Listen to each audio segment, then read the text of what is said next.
Okay, the 11th regular meeting of the Metro City Council will now come to order. Clerk Hurtubise, please call the roll. Counselor Bears. Present. Vice President Caraviello. Present. Counselor Knight. Present. Counselor Marks. Present. Counselor Morell. Present. Counselor Scarpelli. Present. President Falco. Present, 7 present. We will begin the meeting. Thank everyone for being here tonight. And like I said in our previous meeting, we try to make this as authentic as it usually is at City Hall. So at this time, I'd ask everyone to please rise to salute the flag. That flag, John. I pledge allegiance to the flag of the United States of America, and to the republic for which it stands, one nation, under God, indivisible, with liberty and justice for all.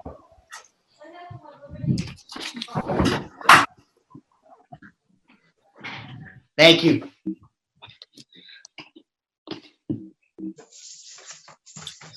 Pursuant to Governor Baker's March 12, 2020 order suspending certain provisions of the open meeting law, general law, chapter 30A, section 18, and the governor's March 15, 2020 order imposing strict limitation on the number of people that may gather in one place. This meeting of the Medford City Council will be conducted via remote participation to the greatest extent possible. Specific information in the general guidelines for remote participation by members of the public and/or parties with the right and/or requirement to attend this meeting can be found on the City of Medford website at www.medfordma.org. For this meeting, members of the public who wish to listen or watch the meeting may do so by accessing the meeting link contained herein. No in-person attendance or members of the public will be permitted, but every effort will be made to ensure that the public can adequately access the proceedings in real time via technological means. In the event that we are unable to do so, despite best efforts, we will post on the City of Medford or Medford Community Media website an audio or video recording transcript or other comprehensive record of proceedings as soon as possible after the meeting.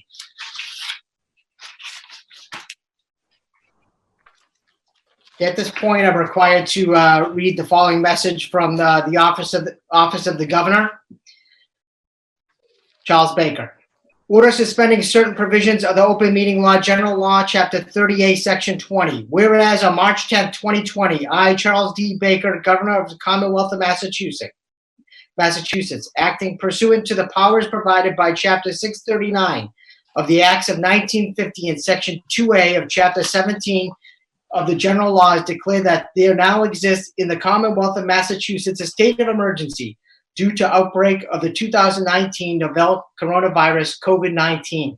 And whereas many important functions of state and local government are executed by public bodies, as the term is defined in General Law, Chapter 38, Section 18, in meetings that are open to the public, consistent with requirements of law and sound public policy, and in order to ensure active public engagement with contributions to and oversight of the functions of government. And whereas both the Federal Center for Disease Control and Prevention, CDC, and Massachusetts Department of Public Health, DPH, have advised residents to take extra measures to put distance between themselves and other people to further reduce the risk of being exposed to COVID-19. Additionally, the CDC and DPH have advised high-risk individuals, including people over the age of 60, anyone with underlying health conditions or a weakened immune system, and pregnant women to avoid large gatherings. Whereas Section 7, 8, and 8A of Chapter 639 of the Acts of 1950 authorize the governor during the effective period of the declared emergency to exercise authority over public assemblages.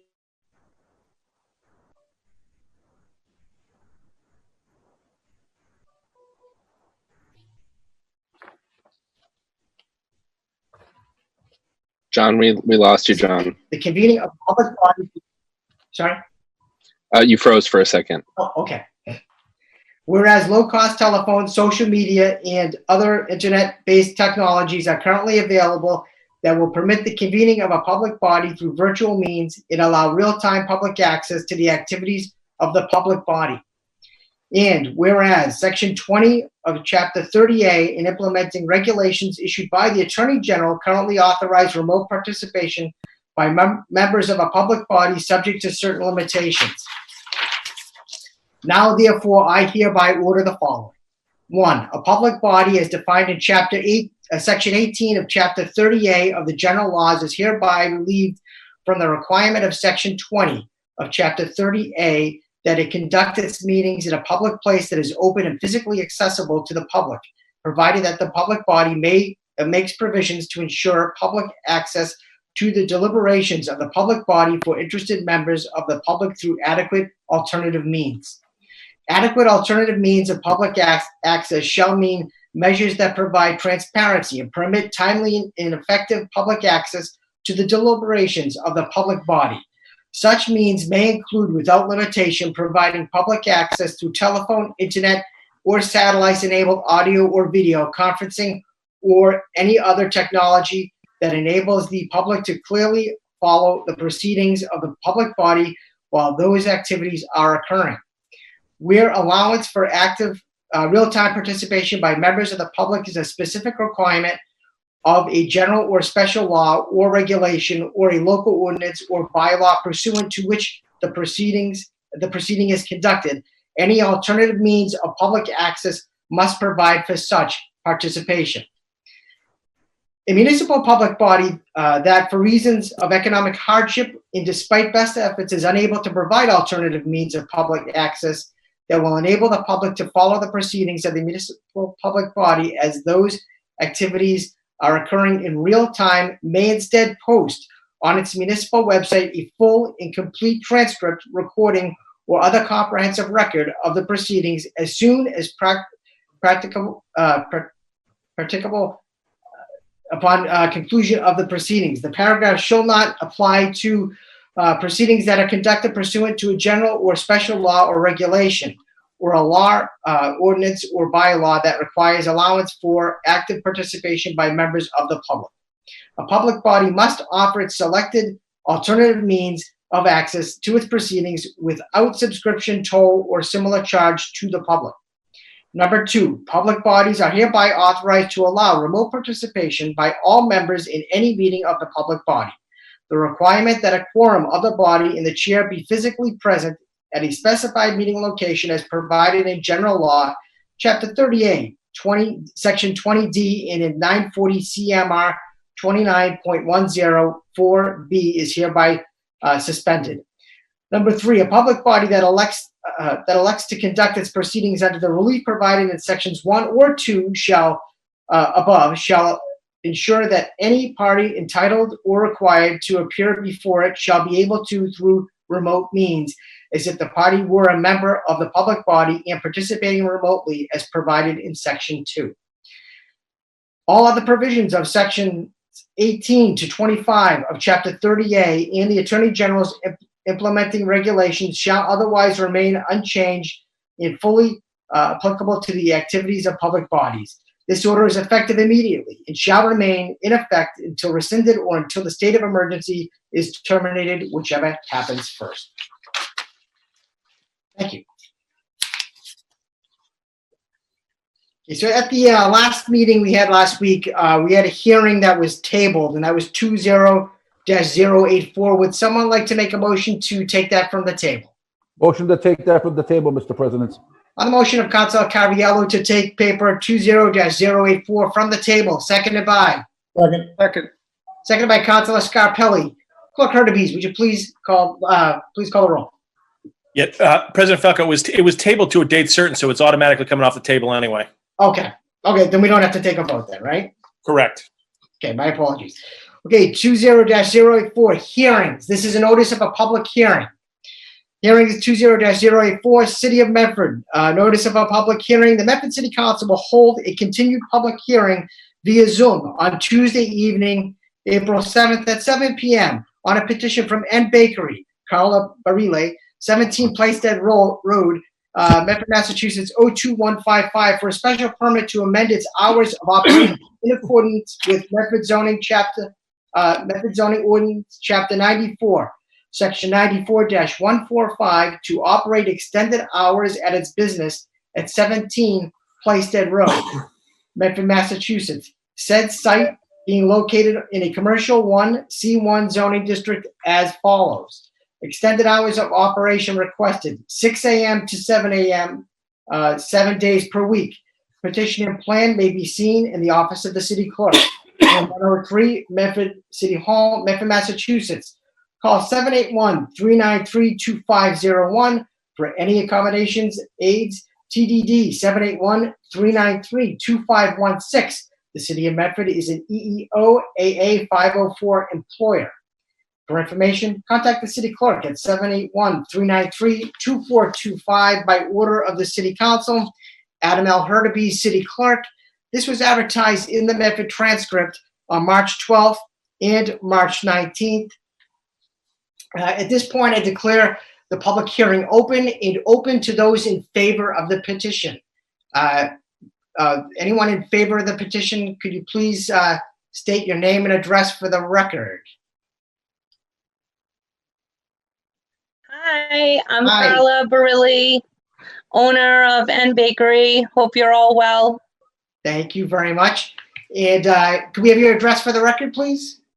My home address or address to the bakery? Clerk, you need the home address, right? Either one is fine. Either one's fine. Okay, so the home address, which we have a residential bakery, is 110 Powerhouse Boulevard in Somerville, Massachusetts. The brick and mortar address to the business in Medford is 17 Plaisted Road. Okay, thank you. And you are here speaking in favor of the petition. Yes. Okay, thank you. Would anyone else like to speak in favor of the petition?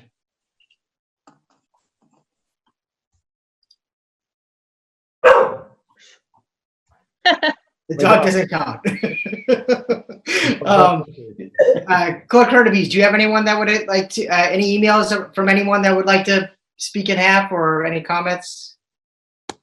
I do not, Mr. President. Okay, thank you. Seeing and hearing none, I declare this portion of the hearing closed. Anyone in opposition of the petition? Anyone in opposition of the petition?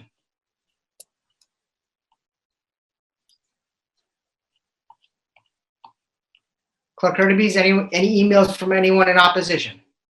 There are none. Thank you, Clerk Hurtubise. Hearing and seeing none, I declare this portion of the hearing closed. At this time, I'll recognize the chairperson on licensing, Councilor Scarpelli. Thank you, Council President. We reviewed all the paperwork and documents that are needed. Everything seems to be in order. Before we move on, could Ms. Burrell give us a little, for the people that don't know what we do at that site, could you just give us a little insight and we'll go from there? So N Bakery, we're opening a little small bakery. 17 Plaisted Road is actually right across the street from the commuter rail that goes into Boston. And so the reason that we were petitioning to open at 6 a.m. instead of 7 is because so that we could maybe be able to service more customers that were going into Boston that have to like go into work at an earlier time. So that's the reason that we wanted to open up the hour early. I put down 6 and we just put down for every day because when we first opened, which with what's happening now, we definitely have been pushed back and we've had a lot of setbacks. I myself actually had a brain tumor removed in November, hence the little hat. So like we've had setbacks and now this, so we don't know when our opening date is actually going to be, but when we do open, we our plan to be open every day just to see what our busy day is, what's our slowest day, and then change our schedule accordingly. Okay, so I see all the paperwork in order, Mr. President. I know that we have other very similar establishments that are open at that time. So sense of fairness, I think it just it would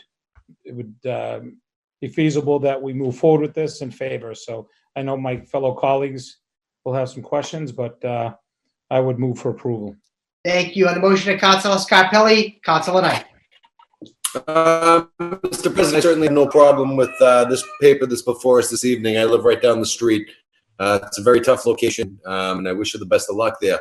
Thank you. However, Mr. President, I do feel as though it will be appropriate for us to put a condition on the special permit that would grant the extended hours to the business, but not to the property address. So in case there is a change in interest at that location,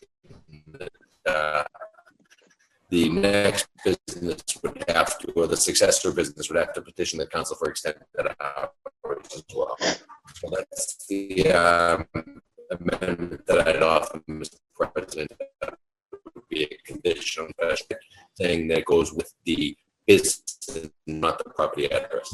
Okay. Nice. Thank you, Councilor Knight. So, Clerk Hurtubise, do you have some of that or most of that? What I have of the amendment is that the permit be tied to the business and not to the address. Is that the condition? That's what I have as well. Okay. Adam, did you break up? Was he asking for 90-day review as well? That's Adam's MO usually. It's I don't think, Councilor Knight, were you asking for a 90-day review? Me too. I did not, but I would. I was not, but I certainly wouldn't be opposed to it. Okay, I'll make that amendment that okay. Amended by Councilor Scarpelli for a 90-day review. Vice President Caraviello. Thank you, Mr. President. I am supportive of this, Carla. My only question is, why didn't you ask for 5 o'clock, similar to Dunkin' Donuts, Magnificent Muffin, and the other establishments over there? I know you're trying to capitalize on the train traffic for the commuters in the morning, but the other establishments are open at 5. Well, actually, honestly, I didn't know what time those establishments opened. I'm not usually there at that time to see what time they're opened. I just thought that 6 o'clock would be okay. Can I be open at 5, or that would be a whole new letter and a whole new in the newspaper. Originally, I was going to ask with 6 and see where it goes, but yeah. the other businesses are all. Dunkin' is open at 5. Magnificent Muffin opens at 5, and I think Paul Revere is open at 5 also. Yeah. So I guess the people that are there early for 5 are going to get like bad coffee, and then the people that can come at 6 will get some good coffee. Okay. But I am in full support of this, Mr. President, and welcome to the neighborhood, because I am a resident of that neighborhood also. So welcome to the Thank neighborhood. you. I hope to see you soon. Thank you. Thank you. Any other questions from the councilors? I'll move approval. Okay. On the motion of Councilor Scarpelli, seconded by Second, Mr. President. Councilor Vice President Caraviello, as amended by Councilor Knight and Councilor Scarpelli. Clerk Hurtubise, please call the roll. Councilor Bears. Yes. Vice President Caraviello. Yes. Councilor Knight. Yes. Councilor Marks. Councilor Marks, you still there? Hang on. He was having trouble. He was muted. I can hear you now. You got him? Yeah. Councilor Morell? Yes. Councilor Scarpelli? Yes. President Falco? Yes. 7 in the affirmative, 0 in the negative. The motion passes. Congratulations. Good luck. Thank you. Stay safe. Thank you. Thank Good you. luck. You as well. See you soon. Good luck. Should I stay on? Oh, you can go if you like. Only if you want to. You don't have to. It's going to be riveting. You're all done. Oh. You can if you Okay, want. well- Everyone's welcome. Well, thank you very much. Thank you. Have a good night. Good luck. Bye-bye. Bye. Motions, orders, and resolutions. 20-042 offered by Councilor Morell. Whereas the city of Medford currently exercises the local option for tax deferments in accordance with Mass General Law, Chapter 59, Chapter 5, Paragraph 41A. And whereas the upper income limit set by the city of Medford for eligible residents 65 and over is $20,000 per year. Be it resolved that the Medford City Council discuss raising the income limit to better reflect the cost of living and housing in Medford. Councilor Morell. Thank you, Mr. President. Since this was reprinted just from the original meeting where I had the erroneous information, the current cap is at 40,000.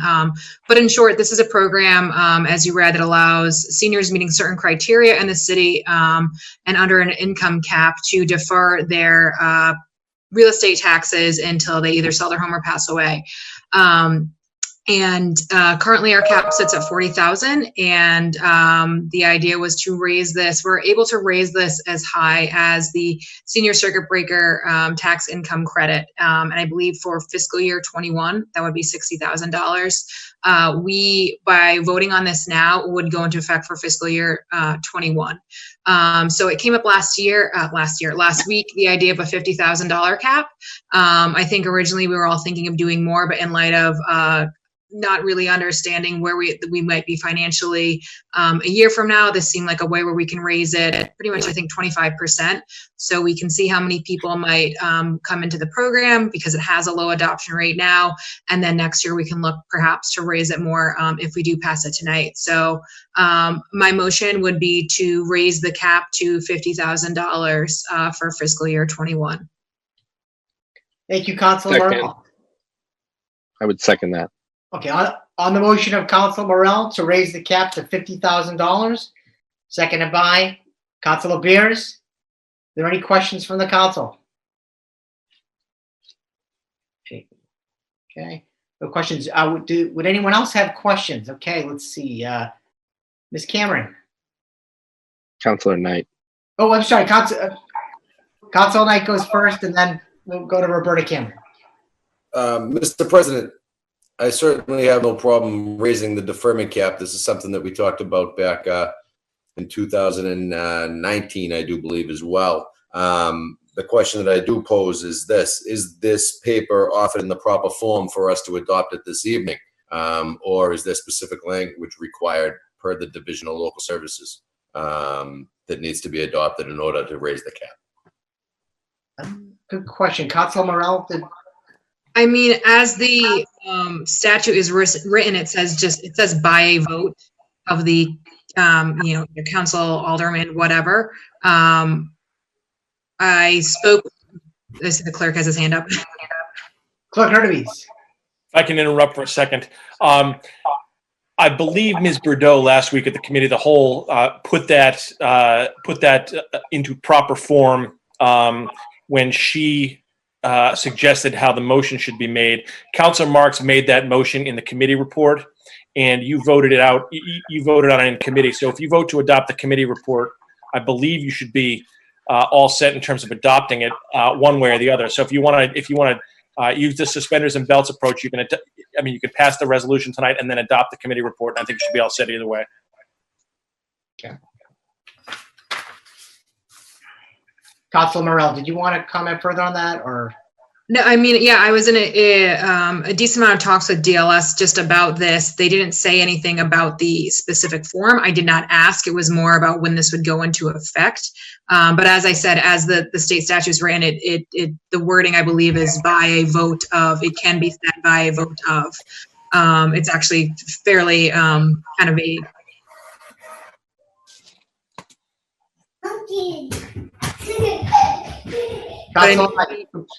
I was to say, if we want to pass this resolution and then we have the committee reports at the end of the meeting, to the clerk's point, whether it's through this resolution or adopting the committee report, it seems like we should have our bases covered. Okay. Thank you, Councilor Morell. Councilor Knight.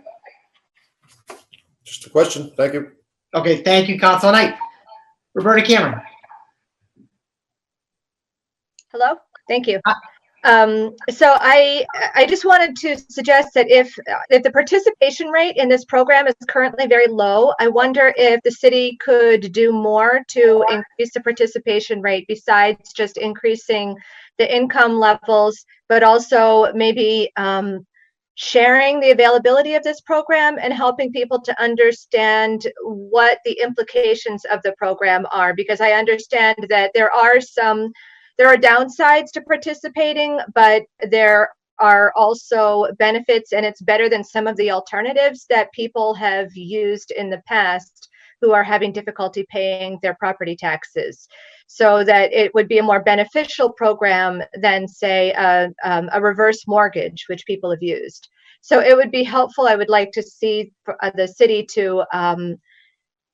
to take additional measures to increase the participation rate. That's all. Thank you. Thank you. Councilor Morell. Thank you, Mr. President. I'd be happy to add a B paper that when this is set and finalized, that it go out in the next send of real estate tax bills, a notification that this program does exist and the deadline. Maybe it would be too soon to send in the next one as the deadline is April 1st of next year, but just actually including that with a future set of bills. Clerk Urtubise, do you have the language on the B paper? I'm working on the language. I need a little clarification. Councilor Morell, you wanted to go out in a future meeting, but not in a future mailing, but not necessarily the next future mailing. Yeah. Correct? Yeah. And honestly, it might get lost during this Okay. time anyways. So perhaps closer to when the deadline is for the program. Okay, got that. Mr. President, Councilor Marks. I would support that increased notification as well as adding all the other exemptions that currently exist as well. So it wouldn't be just the deferment that goes out. It would be the senior property tax exemption, would be the disabled property tax exemption. I believe there's one for the blind. There's 4 or 5 of them out there. So I would ask that they all be sent out as well, if that's all right. That sounds good. That's a great idea. Thank you. Any other comments from the council with regard to the motion or the B paper? Vice President Carviel. Thank you, Mr. President. I support along with Councilor Marks amendment. So is do have all the options available to them. Would this in the next real estate tax bill? Because we just last week. So, is there? What was the date that this had to be applied for? The deadline's actually April 1st of next year. Okay, so if we sent it out in the next tax bill, everybody should have access, correct? That's the bill that everybody gets that owns homes. Mm-hmm. Yeah, and it may be, I mean, I'm fine leaving it as just saying a future bill and perhaps deferring to the assessors when it would be most beneficial, or there's not other stuff that has to go out as well to send it out. I mean, we can conjecture as far as what people might do if they get it in their 6 months from now, whether they'll lose that paper and forget about it. So I'd be happy to just defer to the administration. This is only a recommendation. Correct. Right. Okay. Any other questions from the council? Okay. Any other questions from anyone that's, yes, down here. Name and address for the record, please.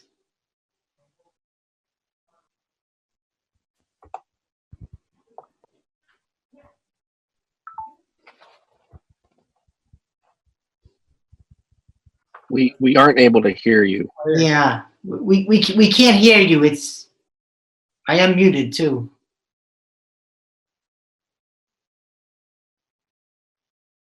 We can't hear you. Is that Dennis?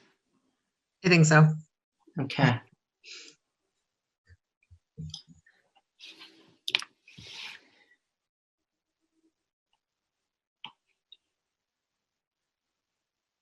Maybe if he could send someone an email with his question, Exactly. If you'd like to send an email to the clerk or yourself or anyone he's familiar with. Or he can also post. You can also try to chat the question. Dennis, can you try to chat the question? We haven't had anybody do that yet. So.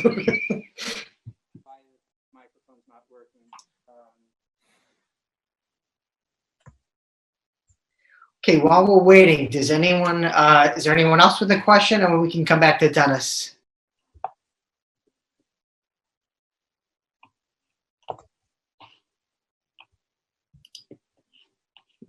Ask him to turn his volume up. If it's not already up. Oh, He's I see posted the in question chat. came through. Did a question come through? Okay, let's see. I can address it if. Sure.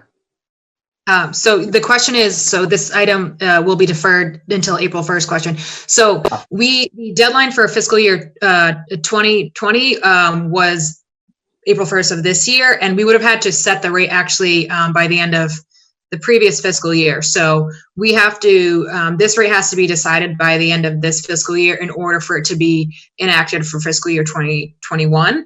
And the deadline to apply for that is April 1st of 2021.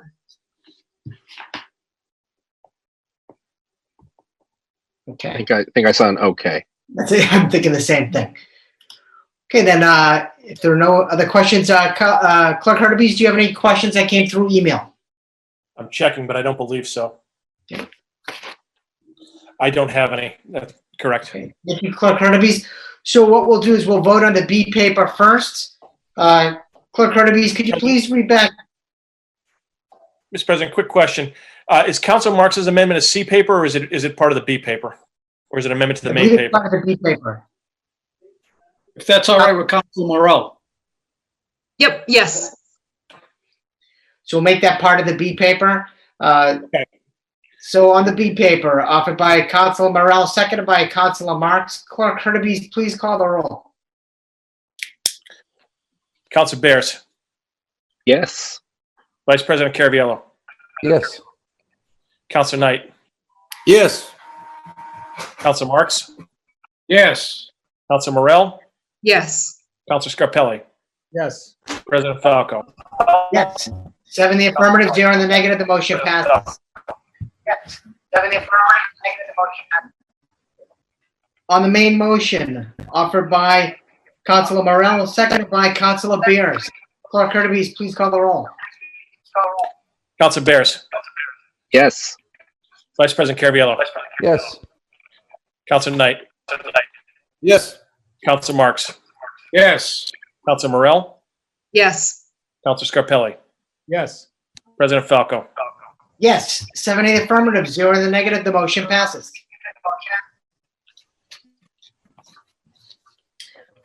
20-288, offered by Councilor Morell and Councilor Bears. Whereas Massachusetts House Bill 4440 seeks to allow all independent public retirement systems subject to oversight by the Public Employee Retirement Administration Commission, PRAC, to divest their holdings in full or in part from the fossil fuel industry. And whereas H 4440 authorizes independent public retirement systems to exercise their fiduciary duty as defined in Mass General Law, Chapter 32, Section 23(3), with respect to continued investment in the fossil fuel industry. And whereas such authorization is required by PRAC per communications to the Cambridge Retirement Board, CRB, dated October 23, 2017, and to the Somerville Retirement Board, SRB, dated November 7, 2017, and whereas communities throughout Massachusetts, including Amherst, Boston, Brookline, Cambridge, Concord, Falmouth, Framingham, Great Barrington, Lexington, Lowell, Newton, Northampton, Provincetown, Somerville, Sudbury, and Truro have passed resolutions in support of fossil fuel divestment. And be it resolved that the Medford City Council express its support for House Bill 4440 and urge the Massachusetts legislature to take action to pass this measure to enable independent public retirement systems to use their prudent judgment in regards to fossil fuel divestment. And be it further resolved that the city clerk forward a copy of this resolution to the Medford legislative delegation, as well as the chairs and vice chairs of all committees to which H 4440 is or will be assigned.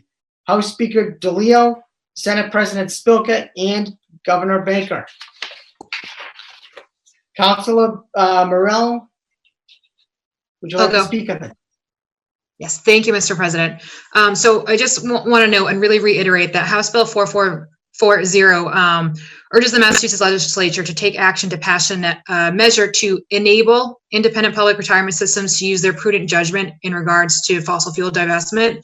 So it's important to note that this body's support of the bill does not codify any action by the city, but it simply expresses our support of a bill that would allow us to divest from fossil fuels at some time in the future, should we choose to do so. So I bring this forth, Councilor Bears and I bring this forth at the behest of many citizens that have reached out in the city of Medford, and a number of which are actually in the retirement system in the city. By de facto investing our retirement funds in fossil fuels, we tacitly support emissions that contribute to climate change and all the damage associated with it, including air pollution, and many issues and ailments caused by it. And I think it's, we as a city, it's very hard for us to work towards climate change adaptation and mitigation in one office while we invest in the very industry that's caused the need for such things in another. So the current crisis also highlights just how vulnerable and sensitive our systems are, and we can't continue to invest in a system that damages the very planet we live on and exacerbates all natural crises. And that's kind of my stump for that. Thank you, Councilor Morell. Councilor Beers. Thank you, Mr. President. Yeah, I think everything Councilor Morell said is spot on, and I just want to add a couple of things. One, which is that the folks who have been leading this fight, many of them are public employees themselves, the people whose retirement funds we're talking about here. I know many of the large major public employee unions in the state support this bill. We got a letter from the political director of Service Employees International Union, SEIU Local 509 today. So, you know, I think workers want to see their retirement invested prudently, and I think there's no actually better evidence of that. I think this would have been good at any time, but what we've seen with the market over the past few weeks, and also combine that with a massive oil price war that has deeply dropped the price of oil and devalued stocks, this would not be the time for retirement funds to be buying into the fossil fuel industry anyway. So I think we've seen a great evidence of the volatility that's happening now, and that's only going to get worse as our global energy system is disrupted by the fact that we can't use fossil fuels for much longer if we want to keep the planet healthy. Thank you, Councilor Beers. Councilor Knight, and then Councilor Carviello. Councilor Knight. Mr. President, thank you very much. This is a good bill, House 4440. It allows us to put our money where our mouth is, Mr. President. We all talk a good game when it comes down to protecting the environment, but this allows us to invest our money in areas like green energy and clean energy as opposed to in fossil fuels. So I think this is a good measure. It allows flexibility for us to exercise our community's values when it comes to their moral and ethical obligation to greenhouse gas pollution. So I commend my fellow colleagues for bringing this issue forward, and it's something that I support wholeheartedly. Thank you, Councilor Knight. Councilor Carviello. Thank Vice you, President Carviello. Thank you, Mr. President. Mr. President, I have a problem with this bill because these people that run these retirement, they're independent and autonomous bodies. And I feel that it's not up to us to be telling these people what to do. I feel that this is something that we should be, that people should be calling this the state delegation about, and not venting through us. And again, I say these people are independent and autonomous, and I say not that it's not the right thing to do, and you're asking them to use their prudent judgment in regards. These people that have their, I'll assume, are using prudent judgments, unless someone shows me different. So I say at this point, I don't know that if this is a matter for us, but it should be a matter for people should be voicing to the state delegation and not the Medford City Council. Okay, thank you, Councilor Carviello. Any other councilors like to speak on this? Councilor Marks. Thank you, Mr. President. Just posing a question. What would prevent any retirement board currently from doing any different type of divestment they'd like to do? Councilor Beers, So I know- Councilor Morell. as I understand, PURAC, in a previous decision brought forth from the Somerville City Council, and I know there are actually people on this call who are very well versed in that, they advised against it, but they actually, at a later date, they went back on that decision, I believe, or just decided that it was actually not the best advisement as far as ways to invest. So because that independent board had advised against it, the Somerville City Council was unable to pass their measure, and that's why this has come up in this form, because I see Councilor Scarpelli has his hand raised. If people can offer, yeah, I mean, that's my my poor retelling of it, so. Mr. President, just if I could, I had the opportunity to talk to one of our local board members, and he said at this current point, if the board decided to divest in any different option that they chose, they would go to their advisor and choose to do so, and nothing would prohibit them from doing so. Unless there was a conflict of interest of a board member, and that is a whole other ballgame. I'm not bringing that in, but that's a whole other ballgame. So I'm not sure quite what House 4440 does in moving this issue forward. If we're really talking about, investing in our planet and so forth, I think currently these boards have the ability to do so, and they can exercise that right. So I'm not quite sure what this does. If it's just a feel-good type initiative, then so be it. But I'm not sure what weight this really holds, to be quite honest with you. Okay. Thank you, Councilor Marks. We have a number of people that want to ask questions and speak, so we will get to everybody. But just going to call on some of the councilors first. Councilor Morell, I believe you wanted to comment on that? Yeah, thank you, Mr. President. So this isn't just like a feel-good kind of, so the bill, I mean, it does feel good, but the boards do need specific legislative authority because the way it is designed. And I do know that there are people on the call that can speak to this, but it's not just, there is specific authority that is needed. Thank you, Councilor Morell. I believe. So, Mr. President. Councilor Marks. If I could, because I fielded a number of emails and phone calls, and in my conversations and back and forth with residents, I asked each resident if they were a member of the retirement board, and quite to my amazement, not one retiree or member of the current retirement board reached out to me to express their opinion on this. It happened to be everyone outside of the retirement system, and everyone's open to their own opinion, which is great. But I think we have to remember this is $182 million worth of assets for our retirees in this community. And we have to be very mindful that any change could have a potential impact on the investments that are being made and the future of many retirees in this community. So I think we have to be very mindful of that. At least I am before I take any action. Point of information. Thank you, Councilor Marks. Point of information, Councilor Morell.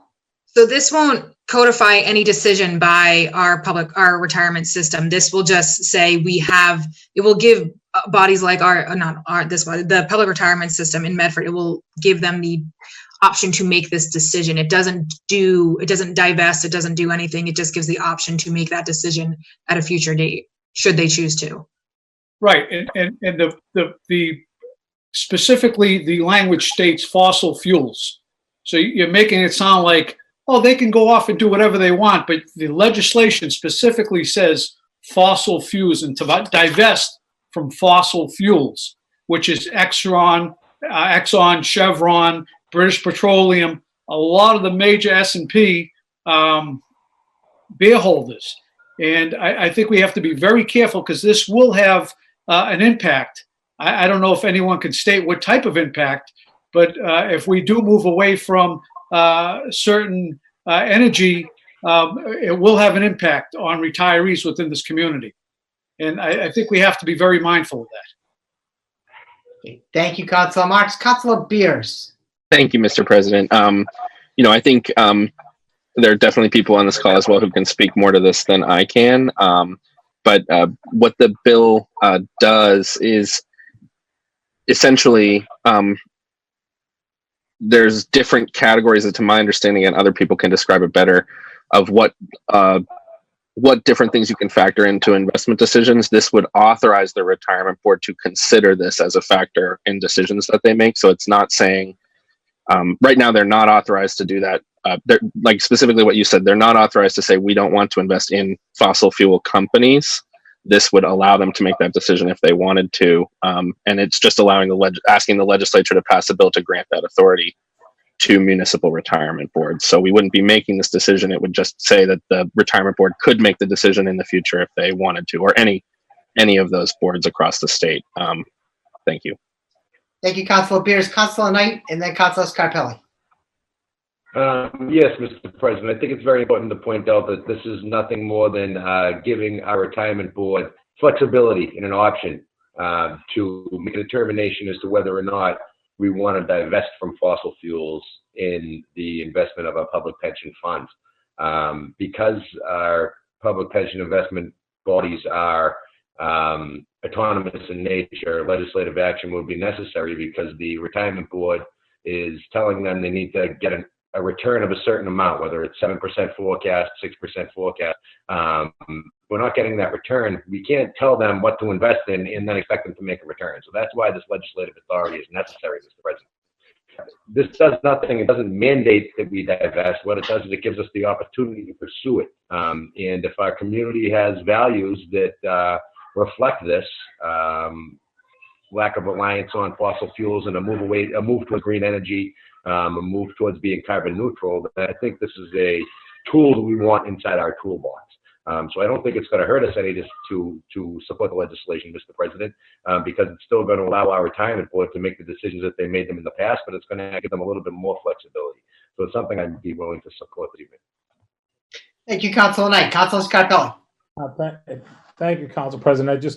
I thank Council Morrell for bringing that up, and the fact that I am a member of the Somerville retirement system in PARAC, and so that you've all answered it to the specifications that I, as an employee for the city of Somerville, understand that. So I think that it doesn't preclude anything yet, but what it does is it puts us in a position as a community to put our money where our mouth is, in essence, what everybody's saying. So, but it doesn't actually right now.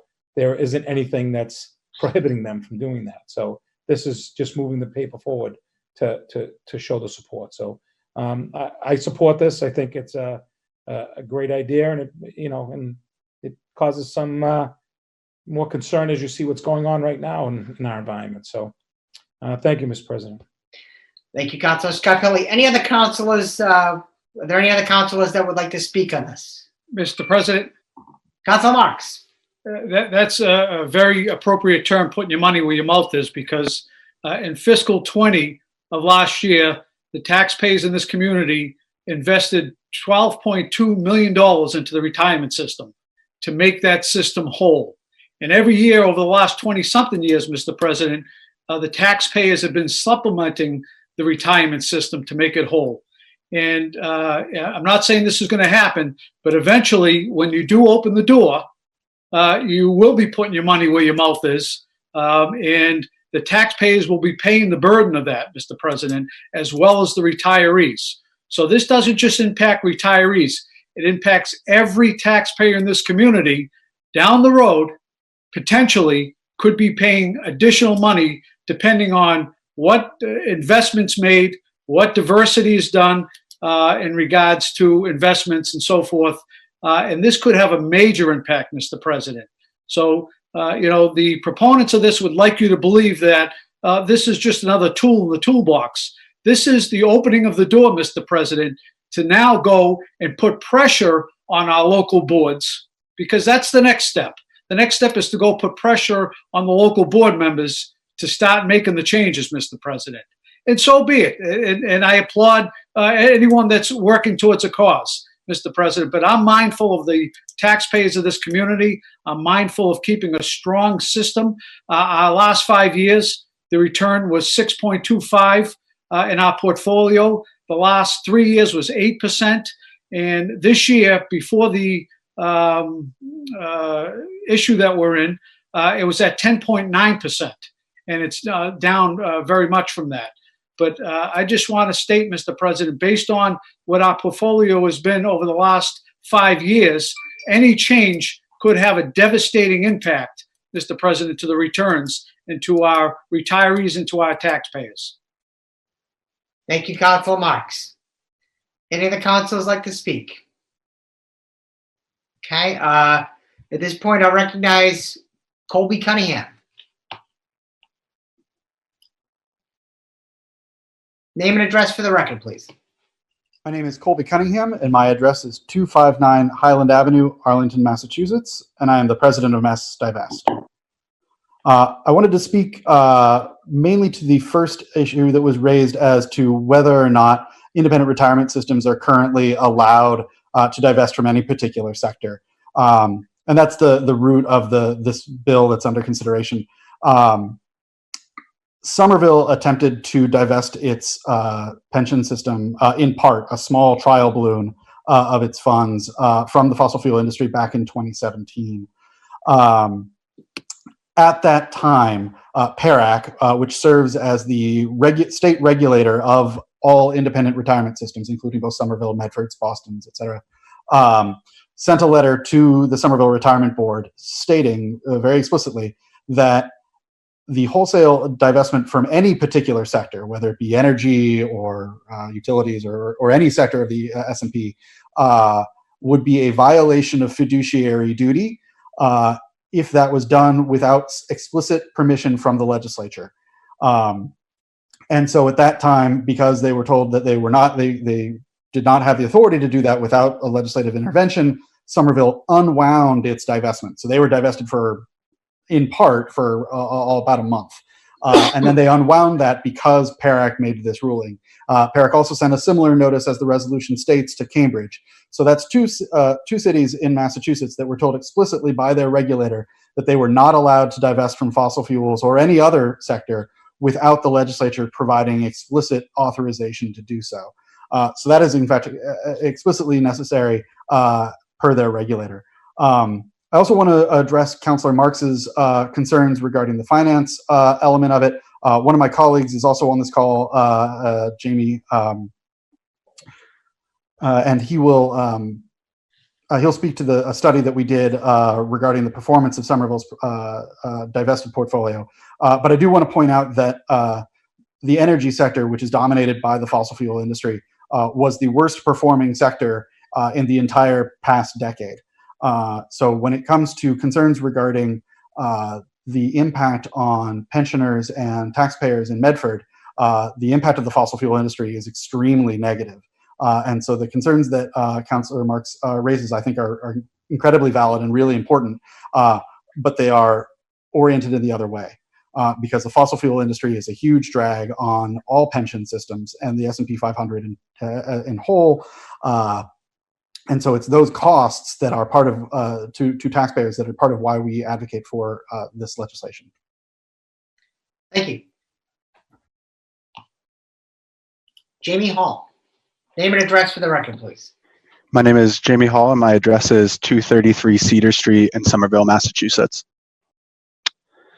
Good evening, and thank you, City Councilors. As Colby mentioned, the remarks that I've prepared, I think, can help answer a question that was raised by Councillor Marks regarding the impacts of financial impacts of divestment from fossil fuel companies.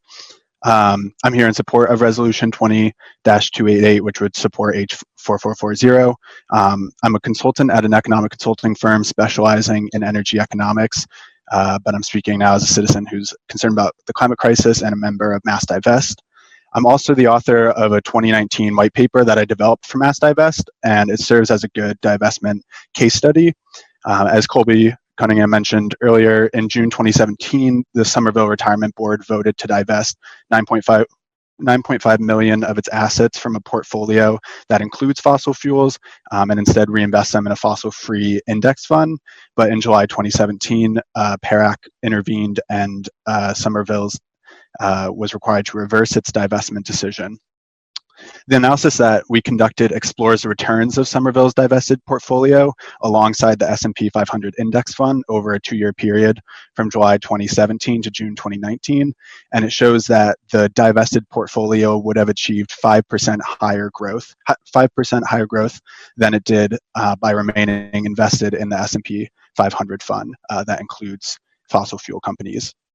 According to the 2018 PARAC annual report, the Medford Retirement Board has over 40 million of its assets tied in with the S&P 500, and so our findings that a divested portfolio would have achieved 5% higher growth over that 2-year time period than the S&P 500 also applies to those $40 million in assets. We're working on an update to that white paper that extends it through March of this year, and the preliminary results show that the divested portfolio performed 6.4% better than the S&P 500 from July 2017 through to March 2020. Because of this and because of the urgency of the climate crisis, I ask that the Medford City Council please pass Resolution 2288 in support of House Bill 4440. Thank you. Thank you. Let's see, we get Craig Slatton. Correct. Thank you. Thank you. City Councilors, my name is Craig Slayton. I'm a resident of Medford living on Dover Street. I'm a retiree in the state pension system. In addition to my pension funds, I have some other retirement investments, and I was just speaking with my financial advisor a couple of weeks, 2 weeks ago, as we watched the market tank. And he said, boy, it's a really good thing that you convinced me to get you out of fossil fuels because they really took a hit. If Medford wants to take responsibility for keeping fossil fuels in its retirement pension funds and screw the retirees of the city, shame on Medford, but it has the right to do it. But this bill, this resolution, would make it possible for any other municipalities, in addition to Medford, that want to do right by their retirees to take the actions. I'm a member of the Massachusetts Teachers Association. For several years, we worked to get the delegates to the annual meeting of the MTA, which is the largest union in the state of 110,000 members, to call on the legislature to support legislation in the legislature to have the Pension Reserves Investment Management Board, which manages the state pensions, to divest from fossil fuel holdings. At that point, it was coal.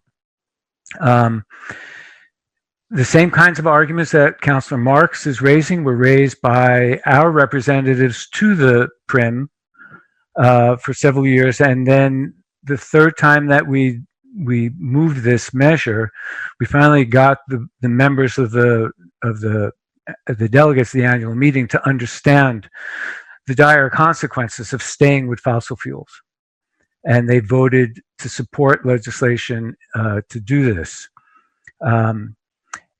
The fossil fuel industry, in addition to being largely responsible for the climate crisis that we face, which is going to bring tremendous cost to the city of Medford as it tries to cope with the consequences of this devastation.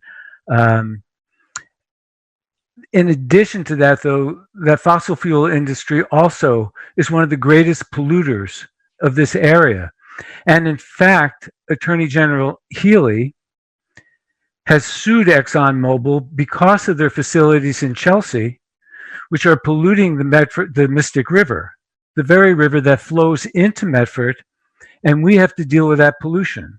So I think on lots of grounds, it makes a lot of sense for this city council to endorse this resolution and call upon the legislature to pass this. Thank you.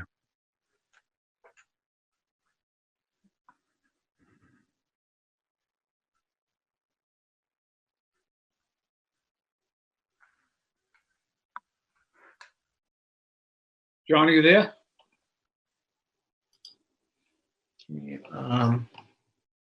Oh. Dennis. Nope, no problem. Dennis? Can you hear me? No. I can. It's really faint. Maybe just. Very faint. Yeah, I can hear you a little bit. How about now? Can you hear me Yes, now? yes. Yes, Okay. yes, talk right into it. I'll try to speak up. For some reason, the mic's not working very well. So I'm definitely in favor of this bill. And like I said, I've spoken to retirement boards and emailed them and so on, called people.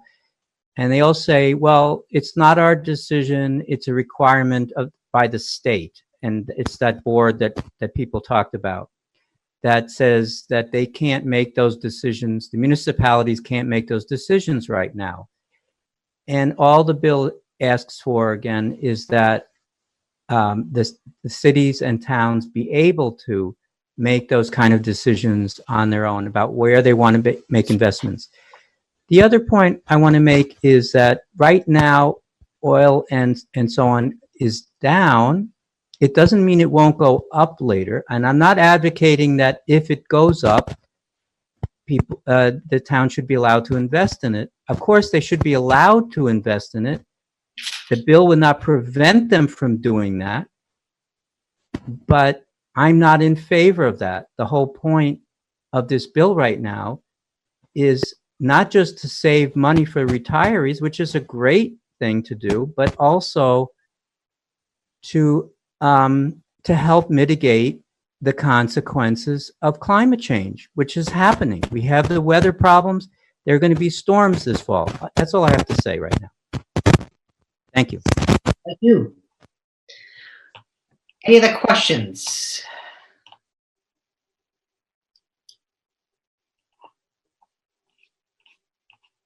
Okay, I think I got everybody. Let's see.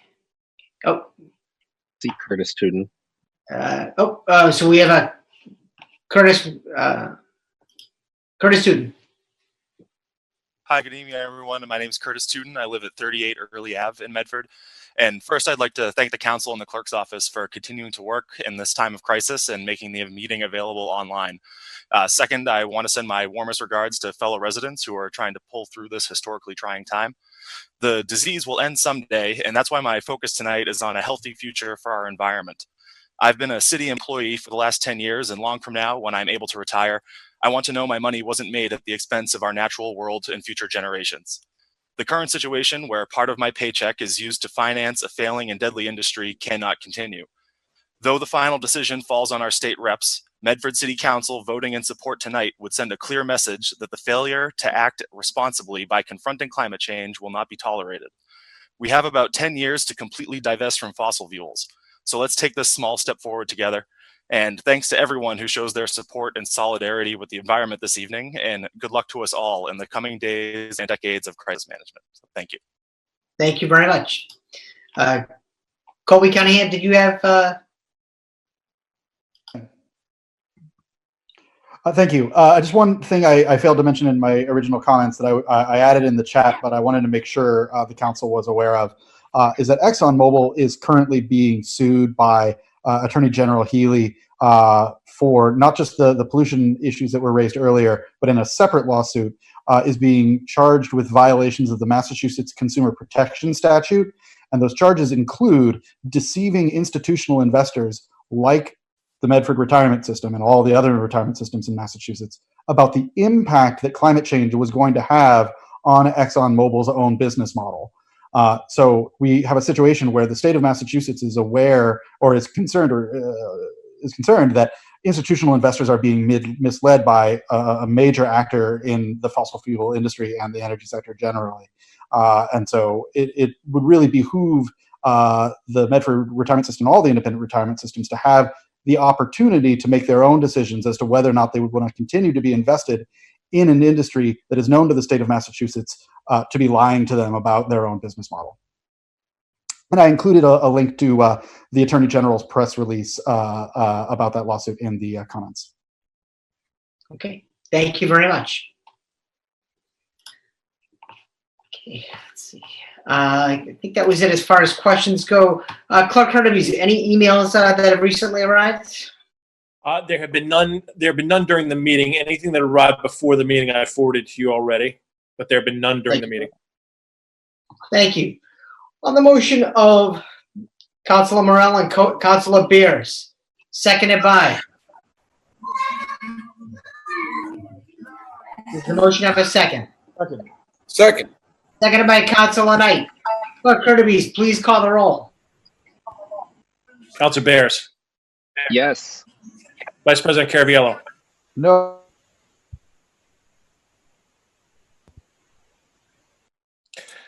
Councilor Knight. Councilor Knight. Yes. Councilor Marks. No. Councilor Morell. Yes. Councilor Scarpelli. Yes. President Falco. Yes. 5 in the affirmative, 2 in the negative. The motion passes. Thank you.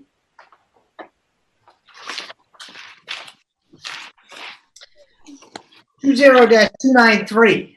Mr. President, I move to withdraw this paper. Okay. 20-293 has been withdrawn by Councilor Beers. Thank you, Councilor Beers.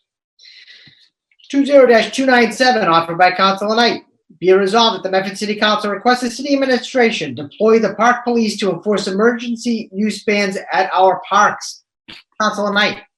Mr. President, thank you very much. This paper was offered by way of an amendment to, I believe, paper.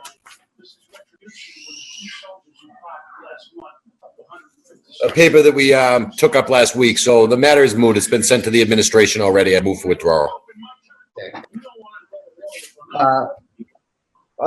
Councilor Knight has withdrawn this paper, 20-297.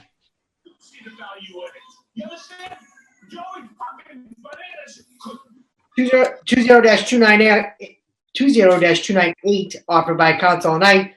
Be it so resolved that the Medford City Council congratulates Sharon Chapel Hepburn on her team in celebration of the 10th anniversary of her business, Mystic Coffee Roasters in Medford Square. Councilor Knight.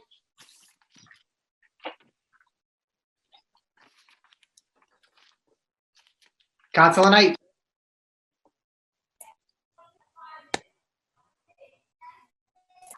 Adam, you're up. Councilor Knight. Sorry, Mr. President, I'm having what they'd call technical difficulties. I think this resolution is somewhat self-explanatory. Sharon's a great person. She runs a great business down there in Medford Square. She's very involved in the arts community, allows many local artists to display work in her shop.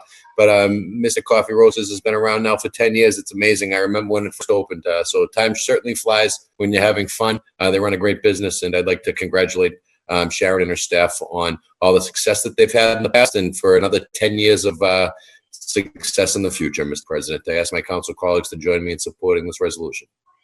Thank you, Councilor Knight. Vice President Caraviello. Thank you, Mr. President.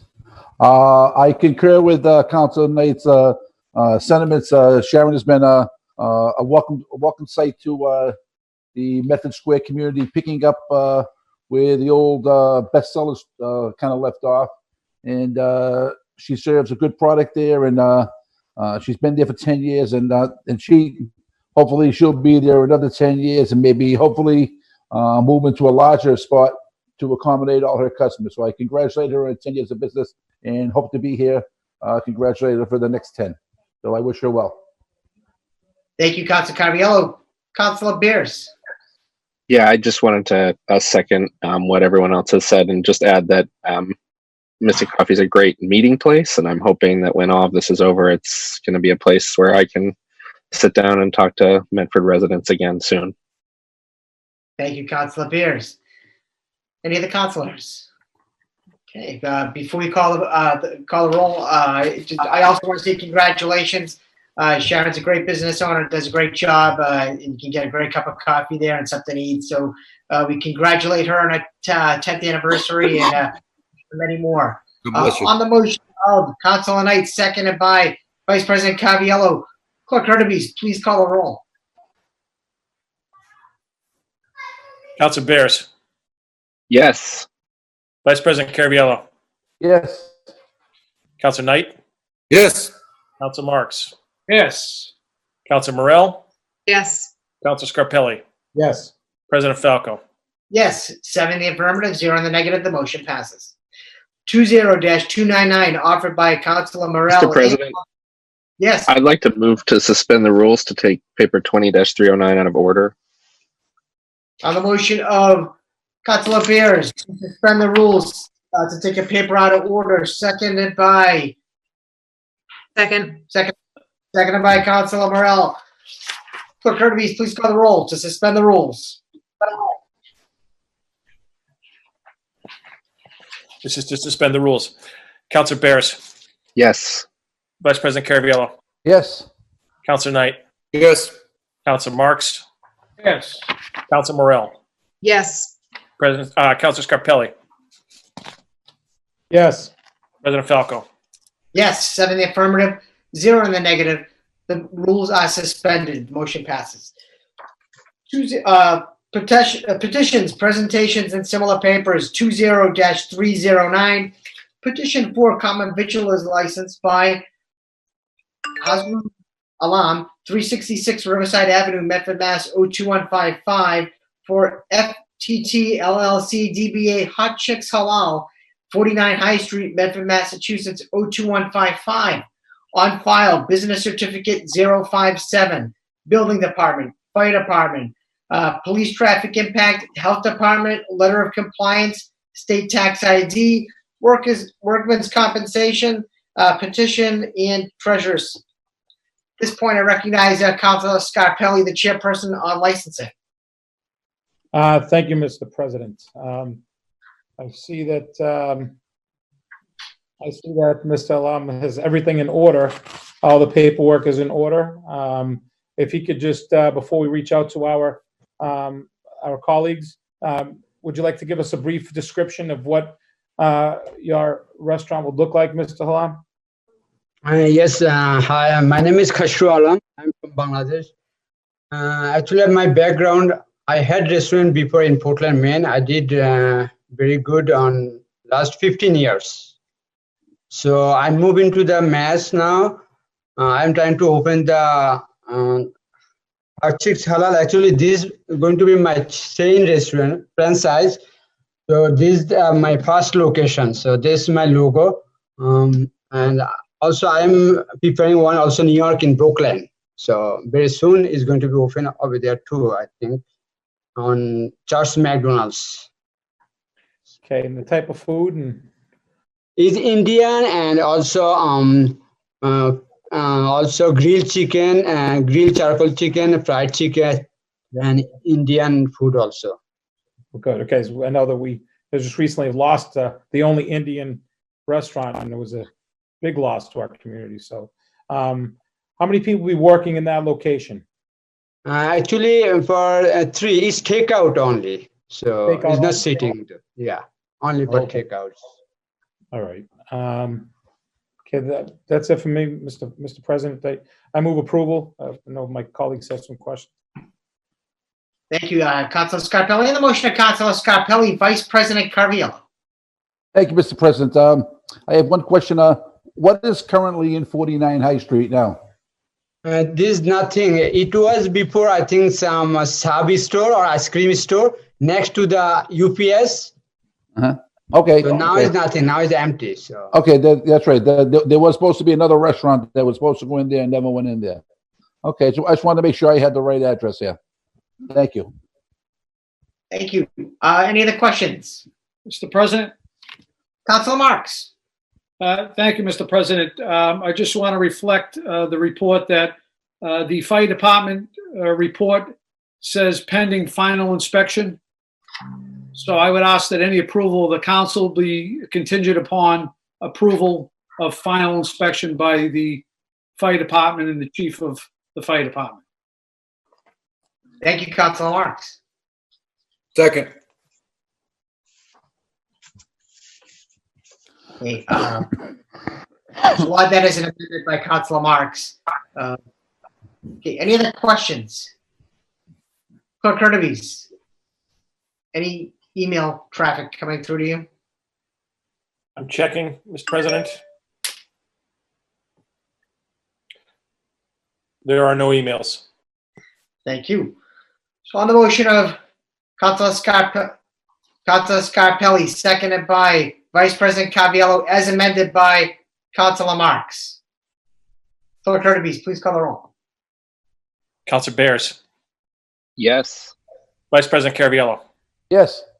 Councilor Knight. Yes. Councilor Marks. Yes. Councilor Morell. Yes. Councilor Scarpelli.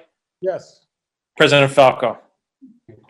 Yes, 7 in the affirmative, 0 in the negative. The motion passes. Congratulations and good luck. Thank you. Thank you. Motion to revert back to regular order of business, Mr. President. Second. On the motion of Councilor Marks to revert back to the regular order of business, seconded by Vice President Caraviallo. Clerk Hurtubise, please call the roll.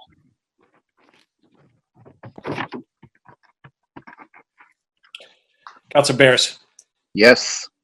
Vice President Caraviallo. Yes. Councilor Knight. Yes. Councilor Marks. Yes. Councilor Morell. Yes. Councilor Scarpelli. Yes. President Falco. Yes, 7 in the affirmative, 0 in the negative. The motion passes. 20-299, offered by Councilor Morell and Councilor Beer. Be it resolved that the City Council collaborate with the City Administration to create a one-page coronavirus information sheet that can be physically delivered to every Medford resident and small business owner, containing public health and safety information, emergency resources, and instructions on where to get more information. Councilor Morell.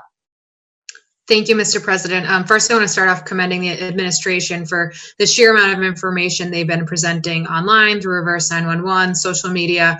It's definitely been helpful in these times when everything is changing so fast. But there is still a certain amount of our community that might not be reached by these measures. So I think it's definitely whatever we can do to get a mailing out to, or a physical piece of mail out to our residents, so that they understand not only what's going on in the city, but relevant to recent congressional policy that's been passed as far as how it impacts individuals, those seeking unemployment, as well as small businesses and that whole program. So again, I do understand that everything is changing by the minute. I mean, you can see it just in this meeting, the fact that where stuff is being withdrawn because stuff has changed in the few days since we submitted. But I do think it's important that we view an opportunity to work with the administration to do a print material to reach people we might not be reaching otherwise. Thank you, Councilor Morell. Councilor Beers. Thank you, Mr. President. Yeah, and I think everything Councilor Morell just said is correct. And I do understand now City Hall is closed to staff and employees as well. So, if we were to move ahead on this, understand the ability of city staff to participate in this while the building is closed. I think we could be cognizant of that. And I think it's a great opportunity for the mayor's office and the council to collaborate, get something out with, both of our messages on it so that they can see all of city government working for them and providing the information that they need in this time. Thank you, Councilor Beers. Vice President Caraviallo. Thank you, Mr. President. Mr. President, though, this is a good measure by both of our councilors. As Councilor Morell said earlier, this is changing by the month, and anything we send out today, probably tomorrow, isn't going to be the same. So, I mean, there's messages coming from Governor Baker, from the mayor, from the president. There's so many messages going out there.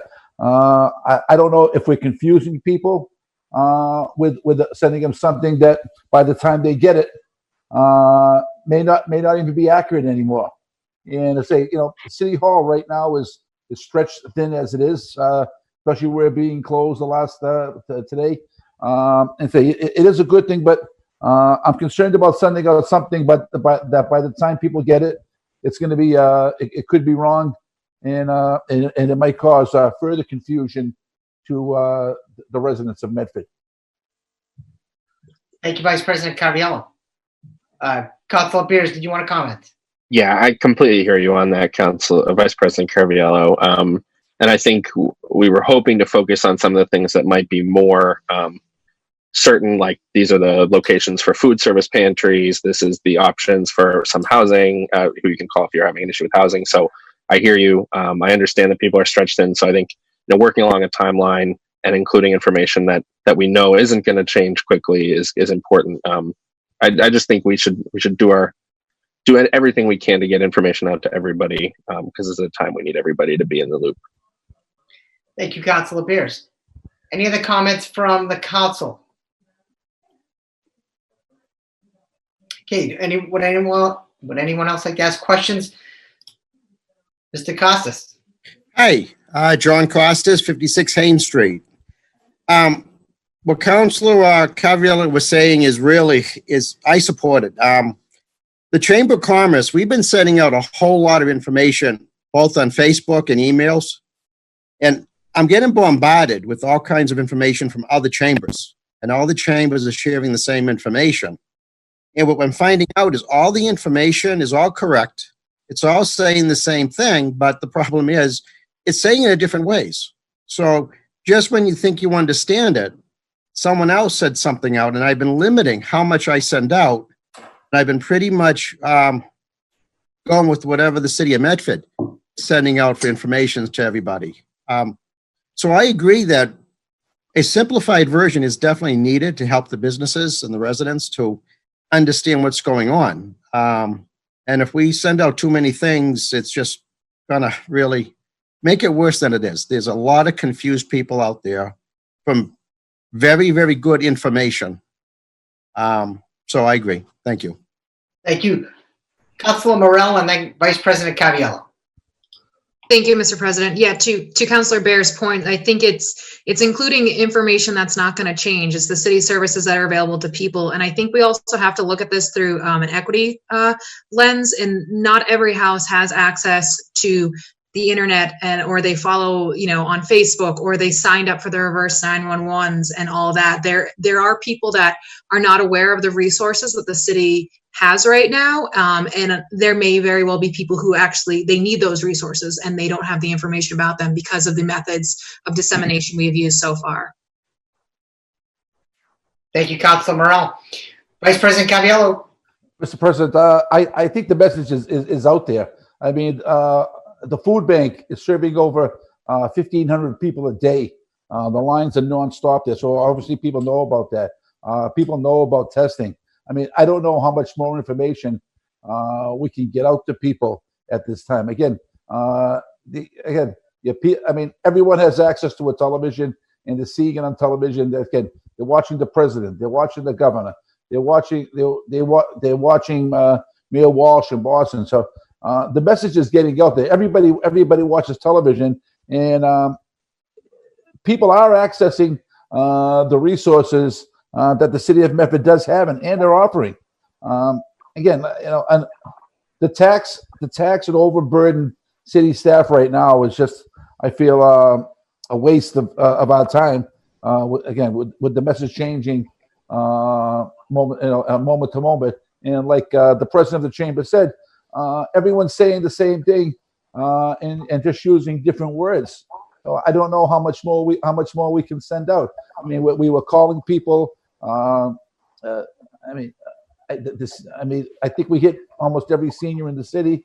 Again, I don't know how much more information we can give people that they're not getting from their own television. Thank you, Councilor Caviola. Councilor Scarpelli. Thank you, Mr. President. I appreciate Councilor Morell and Councilor Beers coming forward with this, but I've been following this and working for municipality and listening to my colleagues that are working on a daily basis. I think that what we've been hearing is the next 7 to 10 days, the next 7 to 14 days are the most dangerous days. They've come out and said some important pieces that we should listen to. And if you can't go to the doctor's office, you shouldn't go to the supermarket unless you have to. You don't have to go to the pharmacy. Don't go to the pharmacy. These are the 7 to 10 days to really stay in your house. I think that's where I'm looking at it, is if I had a loved one that's working for the city and we're trying to send the message out, I tend to think that we're a little, if the message isn't out yet, I think this isn't the week to do it. Having anybody out in harm's way, going door to door, handing things out, we're interacting with other people. I think it's imperative that we follow what every guideline is telling us throughout the country now, is trying to keep people off the streets and not interacting in any way. And I think by doing that, it's just lending to one more person being on the street. So that's why I don't support this right now. I think it's you know, I wouldn't want one of my family members that's working for the city to knock on a door or hand it out in a door or touch a mailbox or do something where they have to put this message into people's boxes and then possibly get infected. So I think right now, especially what we're hearing for the next 7 to 14 days, let's keep everybody off the street. Let's not add any more to this. Okay, thank you. Thank you, Councilor Scarpelli. Councilor Marks. Thank you, Mr. President. I think what this resolution is trying to accomplish is asking that the city council collaborate with the administration, whether it's a one-page document, whether it's through social media, whatever the avenue may be. I think what this resolution is trying to accomplish is saying we're here to assist, we're here to help in any way we can do it. So I think that should be the message to the administration, and maybe not say we need to put together a one-page document and so forth, but we want to be here to assist. I personally want to do a shout out to our colleague, Councilor Caviello. He's been working the food lines, Mr. President. He's been giving seniors, picking up food, delivering it to their homes. He's really been active on a level that I think is admirable, to be quite honest with you. And I'd like to thank Councilor Caviello in his own way, Mr. President. And I think that's what people are doing now in their own way. They're trying to assist.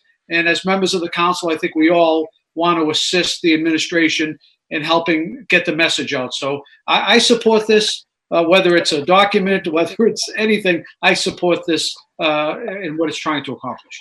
Thank you, Councilor Marks. Thank you, Councilor Caviello. Councilor Scarpelli had a point of information. Councilor Scarpelli. If that's the way it was read, I would welcome that.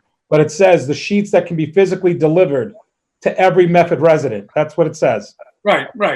So I think that doing something in one message is one thing, but to deliver it to every home right now, I can't support that. Thank you. Thank you, Councilor Scarpelli. Councilor Beers.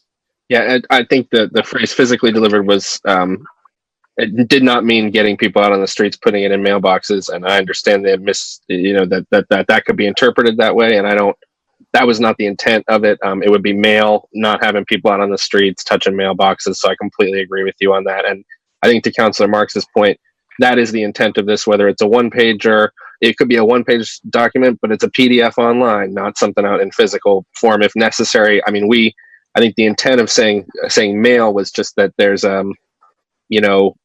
there are people who aren't online, people who aren't on TV and all of that. And I understand the concerns. Point of information. If I'm mistaken, I'm not trying to be difficult, but I thought Council Morrell said there are people that don't have the means to get the information. So I'm taking it as we want them going to deliver. That's all I was saying. Yeah, no, and that no, that was not what my intent was. I more meant people who aren't on TV or internet but might get a piece in the mail and see that. Thank you, Councilor Beers. Any other comments from the council? Oh, Councilor Knight. Mr. President, thank you very much. Ultimately, I think this is just a request to share information. I agree with Councilor Marks in that regard, is that, the council from time to time, whatever the issue may be, not just, coronavirus, whether it comes to something as simple as street sweeping or road work that's being done in the neighborhood, we want the residents to know what's going on in the community. But I think the most important thing is that we deliver a consistent message across government between the school committee, the council, the Board of Health, the administration. We need to deliver a consistent message, Mr. President, because if we don't, it's irresponsible. So that's the number one thing. I'm all for sharing information with people. I'm all for doing reverse 911s. I'm looking at it and saying at 21 cents a postcard to the 20,000 households in the city, I mean, we can get out of this relatively cheap if that's what our intention to do, is to mail an information sheet to everybody. It's something that's going to be relatively inexpensive, drop in the bucket when you're looking at a $182 million budget, Mr. President. So with that being said, I think that the most important item in this whole entire discussion is that the message is delivered as a consistent message across all levels of government so that the residents in this community understand what's going on. I can't tell you how many calls I got from people saying they didn't think they have to pay their rent on April 1st. After last week's meeting, Mr. President. I mean, so it's dangerous when we're delivering a message that's not consistent across the board, is all I'm saying. So I think it is very important moving forward, Mr. President, that the message is consistent and in lockstep with that of the administration and the school department. Thank you, Councilor Knight. Any other questions from the council?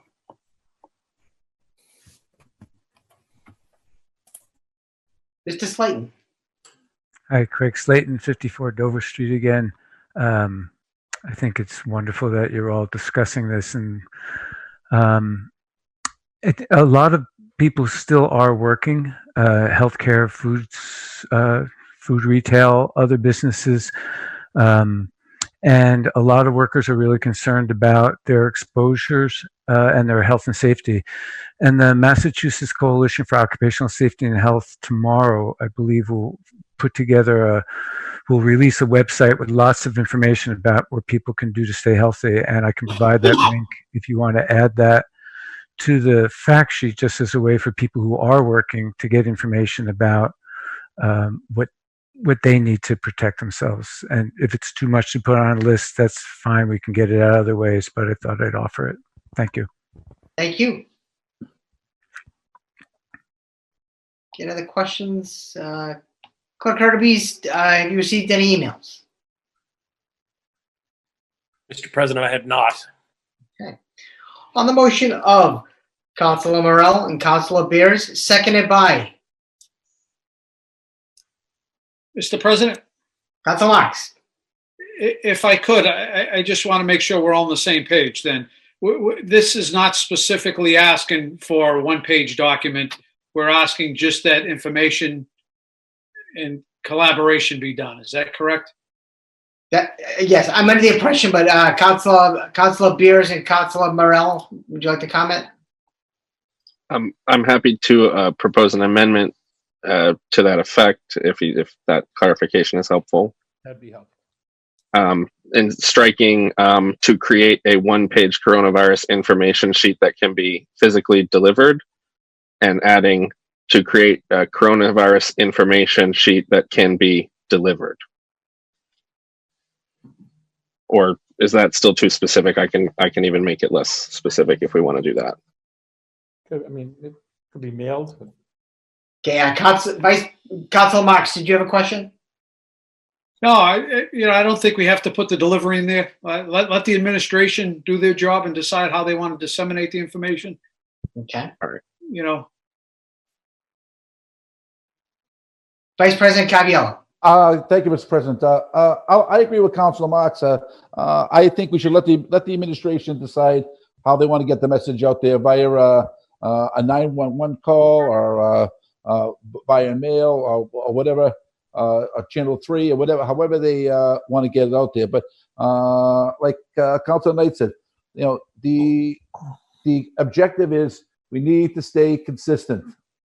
We support the administration and what they're doing. And again, that's what the message has to be.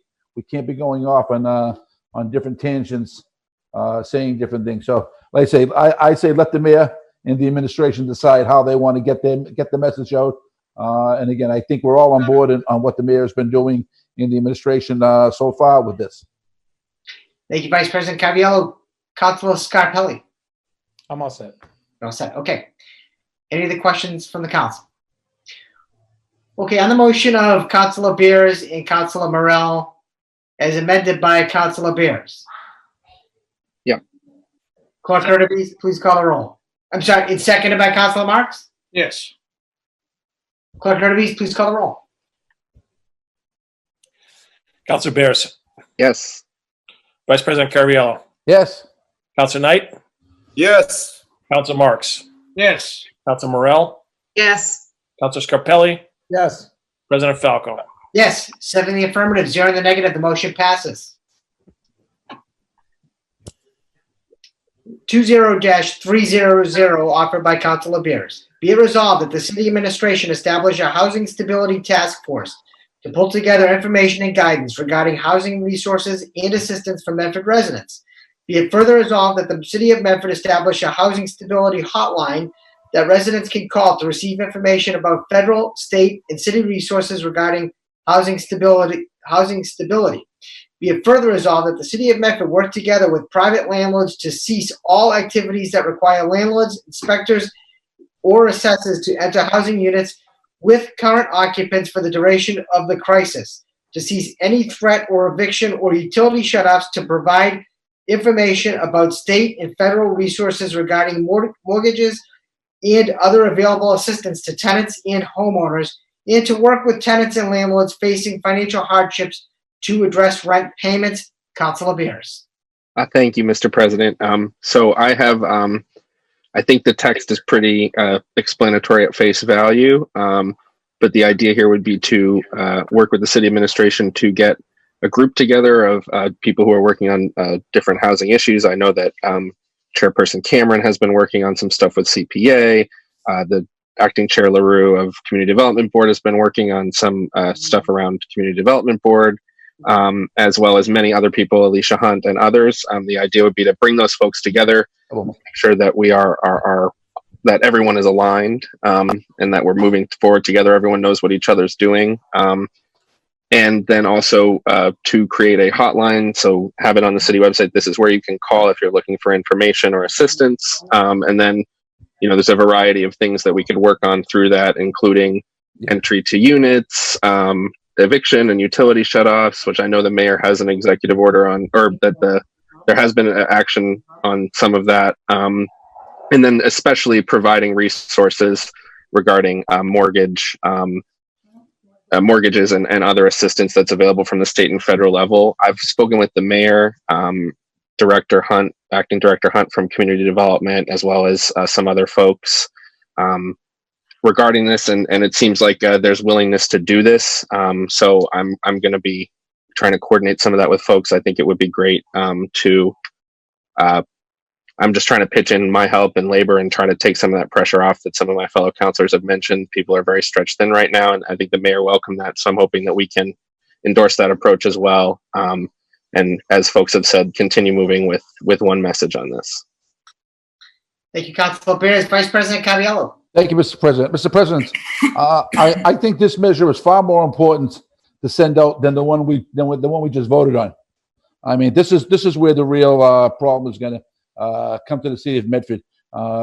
Listen, this week our tax bills come out last week, water bills come out last week, and this is where people are going to start to feel the crunch on this. And I say, I'd rather this letter be sent out to every household versus the one than 299, because this is a very, very, very important thing there, that landlords know what they should be doing with their tenants and the rules and what's expected of them.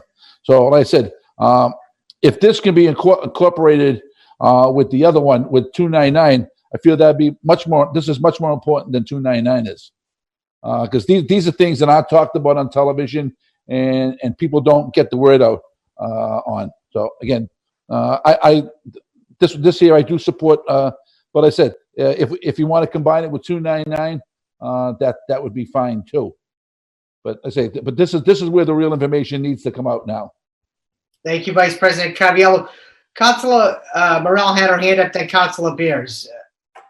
Thank you, Mr. President. Yeah, I just want to thank Councilor Bears for bringing this forth. I think this is really important right now. I think we're kind of building the plane as we're flying it, as this crisis necessitates. So I think setting up teams like this, task force like this, to respond to the pressing needs of our community are really important. And again, getting that cohesive messaging moving forward too as well. So I thank him, and I look forward to supporting this. Thank you, Councilor Morell. Councilor Beers.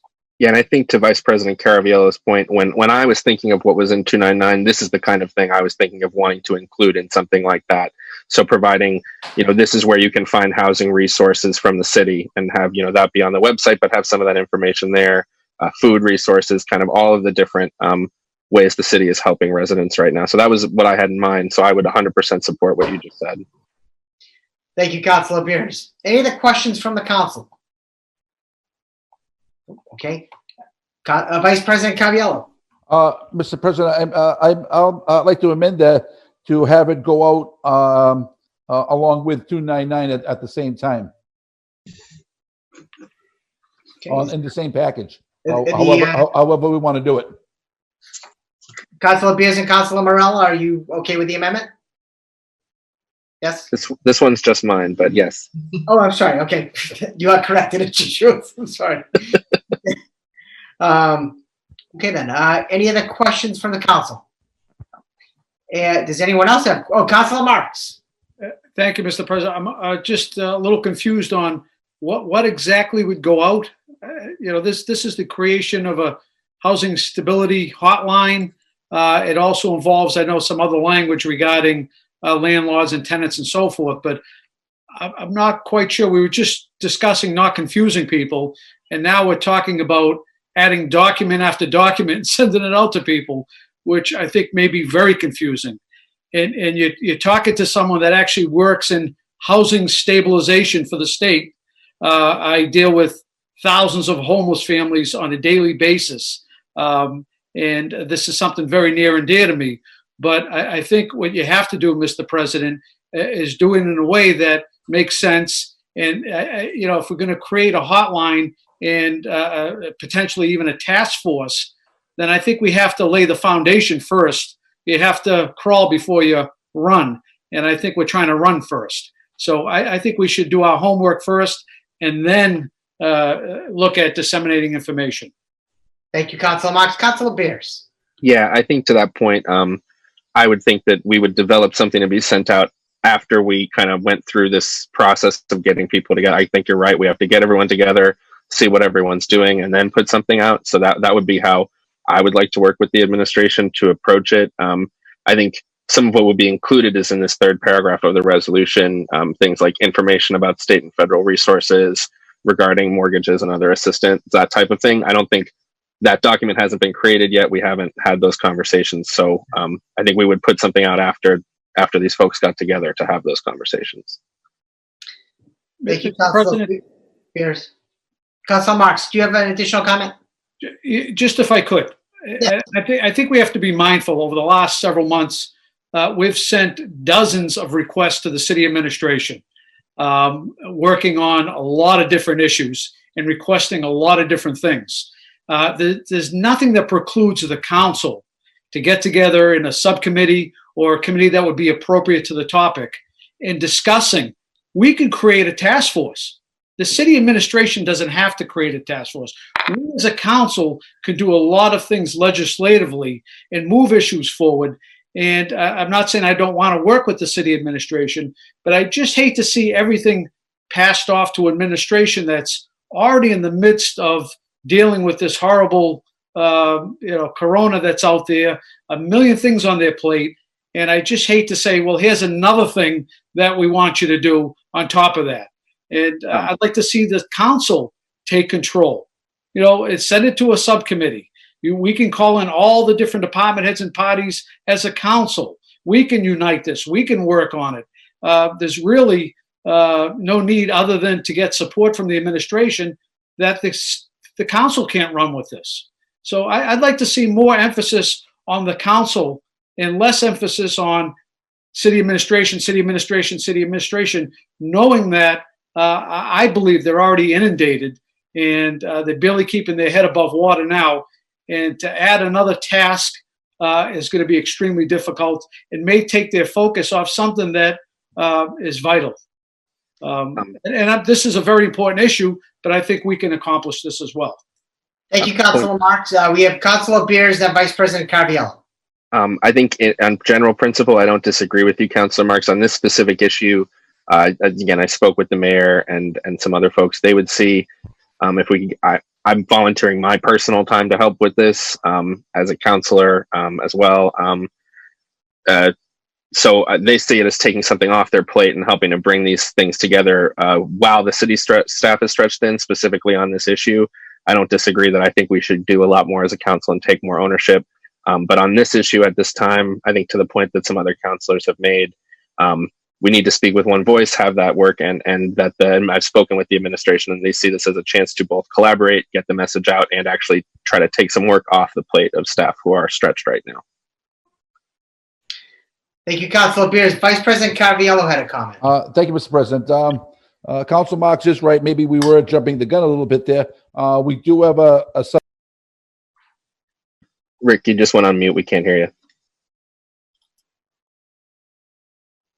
I'm sorry. Council Marks is right. Maybe we did jump a little bit before we even did this. We do have a subcommittee on housing, if I'm not mistaken. And Council Marks, with his resources, with his job, would be an excellent source of information on this also. So I don't have a problem sending this to a subcommittee for immediate action, if you want to do that also. Councilor Beers, you are actually the subcommittee chair of Elderly and Housing Affairs. I'm not sure if that's what you want to do with this, or if you want to move forward. I would be happy to send it for discussion at a committee meeting, subcommittee meeting. If we could try to schedule it for next week, I think that would be good. And I also Chairman, you schedule it whenever you want.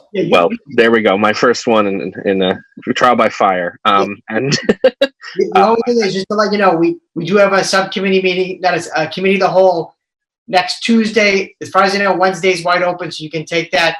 Completely up to you. But before we move forward, if the council doesn't have any further questions, there are a number of people that really want to ask questions. We have Roberta Cameron and then Kelly Catallo. So Roberta Cameron.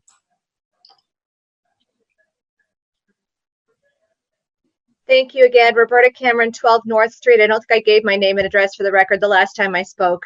So I wanted to, first of all, thank you very much for this effort. This is spot on.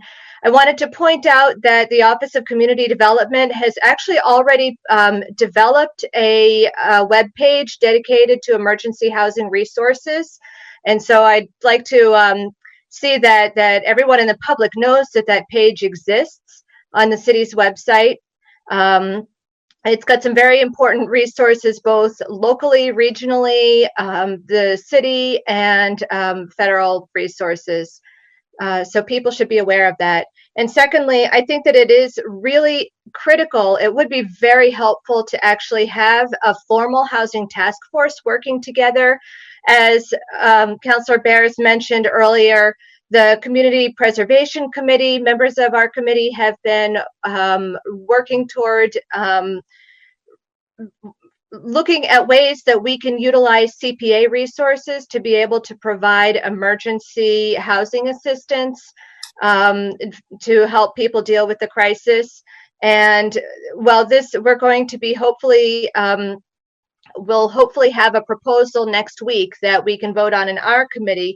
We also need to coordinate with the Office of Community Development and the Community Development Block Grant funding, which provides another set of resources that we can use for the same purpose. And we all want to be steering the bus in the same direction. So it would be really helpful if we were formally working together and not just kind of informally going around in circles each other. So I agree that it would be, and I know that where it's happening, but if we actually had a task force that was formally meeting, that might be helpful. I also know that there are a number of other housing initiatives going on right now that might be utilizing the attention of the same people who would be meeting about this. So I would be sensitive about that as well. So I don't know. I agree that it would be helpful, and I also feel that maybe we need to defer to the administration and the staff and committee members to find the best way to work together in the really short time frame that all of this needs to be pulled together. Thank you. Thank you.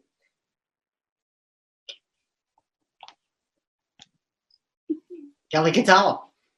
Hello, Mr. Falco. So, Zach, this is a great paragraph. Nobody wants anybody homeless. I think we're all on the same page. However, there's an awful lot put in here, and it's very compounded. And what my eyes are going to is a rent freeze. So if we have a rent freeze, we're going to have people in our city that can't pay their mortgages. I cannot tell you how many people in our city own two-family homes that are 80 years old, relying on their rent payments in order to be able to buy their medicines and buy their food. Roberta, I agree with you 100%. We do need a task force, and I think that we need people from the entire circle that touch housing on this task force so everybody can show what they're seeing. The landlords and the tenants, and I've talked to so many in the last week, because Adam, I also got a lot of phone calls from tenants who thought that they didn't have to pay their rent this month. So we need the landlords and the tenants to work it out. They are working it out. I think when we put government restrictions on housing and on people's private property, it just kind of makes them angry, and it's not good. You know, nobody's looking to evict tenants today. I have not heard one person say to me that they want to evict. I have landlords that are very, very afraid of not getting their rents. I have landlords that have had tenants serve them notice, and they can't go in their property to re-rent it or to sell it right now. So I think, again, if we can get everybody into one group and we can come up with a solution that benefits everybody, that could work. Freezing rents doesn't work. The only thing that's being offered right now from a lot of mortgage companies is forbearance. Forbearance means we're going to let you not pay your rent for 3 months, or your mortgage, but in 3 months, we want it all. So if it's a deferment, it's great. It goes to the end. But again, if we have a housing task force, we can get the message out to people, we're not going to end up in a mess. Thank you. Thank you. Gottfried Beers. Yeah, I mean, I don't think a rent freeze is mentioned in here. I think to your point exactly, we can't do that. And I tried as hard as possible last week to say it as many times as possible that's not what we're doing.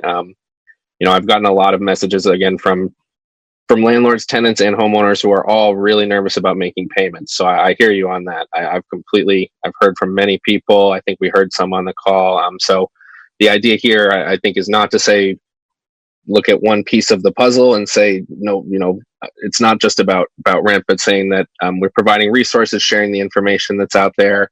And I agree. I think tenants and landlords are coming to agreements. I think that's the most important thing we have to do. And I think any way that the city can help provide information that facilitates those agreements, or can make sure that landlords and tenants are all in agreement that, you know, we know what's happening and we can, on both ends, stay in our homes, keep up rent payments. Because I think there's the concern too, right? I mean, the logistics of trying to do something like that, in 3 months, you would have to pay all your rent too. So I don't think people can afford a balloon payment either. So I completely hear you on that. That's not the aim of this. It's to make sure everyone has as much information as possible so that they can come to agreements so that everyone can weather this together. So I'm right there with you on that, Kelly.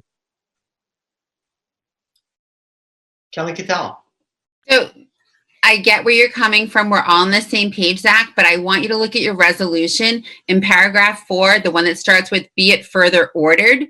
If you go down to line 5, you did put in there "and freeze rent payments." Maybe Yeah, you mean it, but this is where I think if we can have a group instead of a resolution, we can get everybody on the same page and help our whole city. Yeah, just a point of information. I withdrew that resolution for that reason. This is 2300 and it doesn't say that. And I tried to amend it last week to remove that as well. Huh? This is 2293. This No, is 2293. What we're discussing, I withdrew 20-293. We're looking at 20-300 right now. I refiled it with new language, to your point. Okay. Thank you. Mr. Costas. Hi. Hello, John Costas, 56 Haines Street. This is a great conversation. It has lots of potential. And I know you're talking more residential and not business, but whatever you decide on doing, everything that everybody's talking about applies to business. I said at the last meeting that we have a lot of really good commercial landlords out there. And they're worried because their tenants may not be able to pay the rent. And they're not looking to not pay the rent, but you need to provide some kind of funding or some kind of assistance to landlords in the commercial property. Some, well, they're not all nice, but some of them are really great.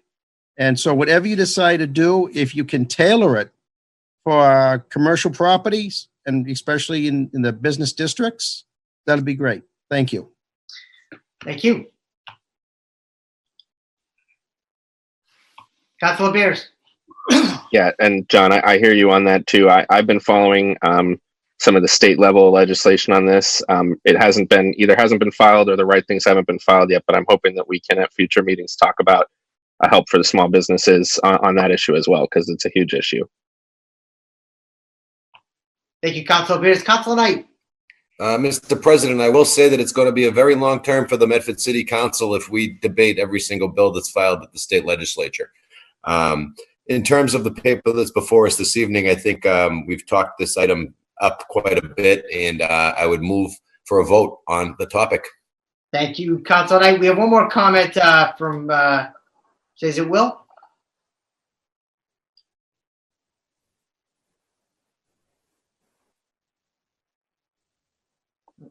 Maybe not. I don't know. You should be able to talk.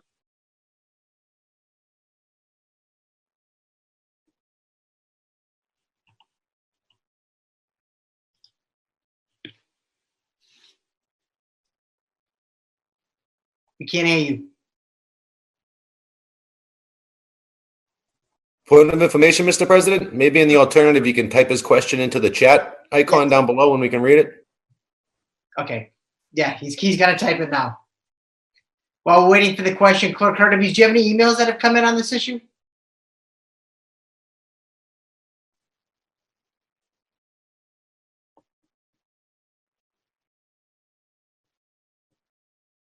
No, Mr. President, I don't. Thank you. Not.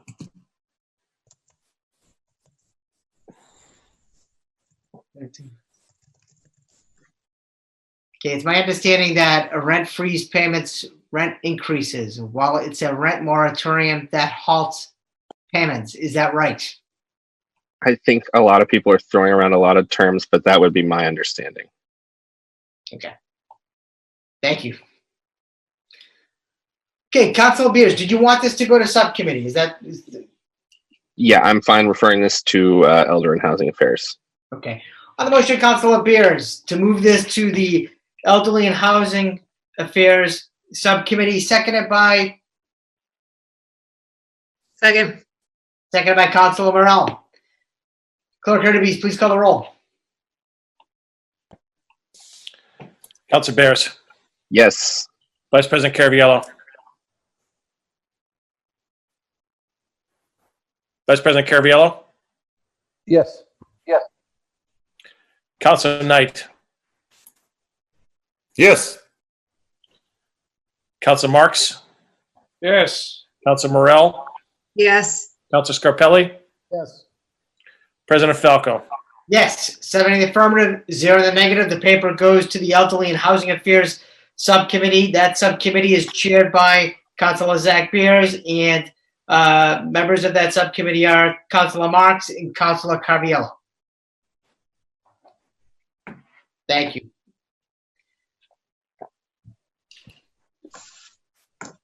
Two 20-301, offered by Councilor Beers.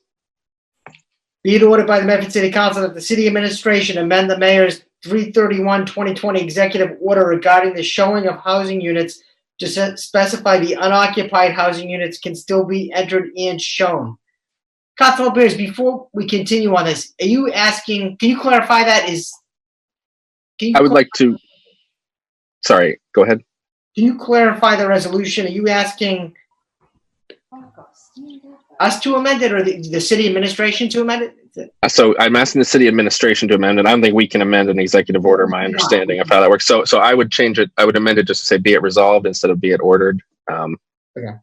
But yeah, so the mayor's 331 executive order, which I think in general is a good thing, to say that, you know, if you're living in an apartment, you can't have people come into that apartment and show it. I think that's generally a good thing. But the mayor's order doesn't make clear that if a unit is unoccupied, it can be shown, at least from my reading of it. So I would like it to be amended. I know I've spoken to some folks from real estate industry who have said that it's important to them. I know Kelly's here and can talk about that as well. But that's just why I put this forward.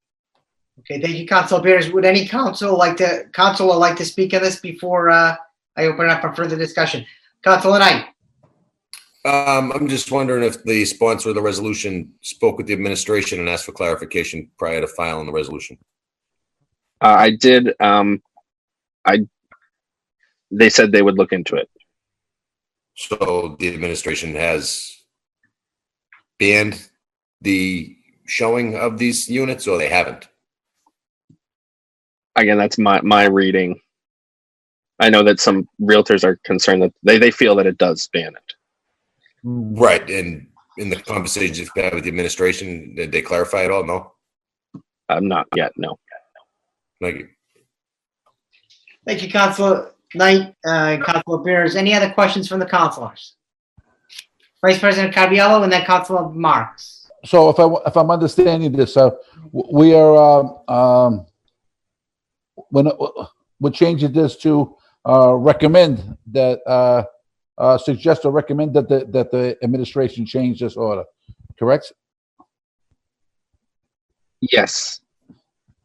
All right, and I think Adam, did you say that they were in favor of changing it, or they had not made a decision? I was asking Councilor Caraviallo whether or not they had taken a position on it. Yeah, I just you were talking to another city clerk. Point of information. Point of information, Councilor Beers. Yeah, I brought it up last week, and that nothing has been changed. No order has been made to change it, so that's where I am now. Okay. I'll make it cup by cup. It's easier. Vice President Caraviallo, you all set? At the moment.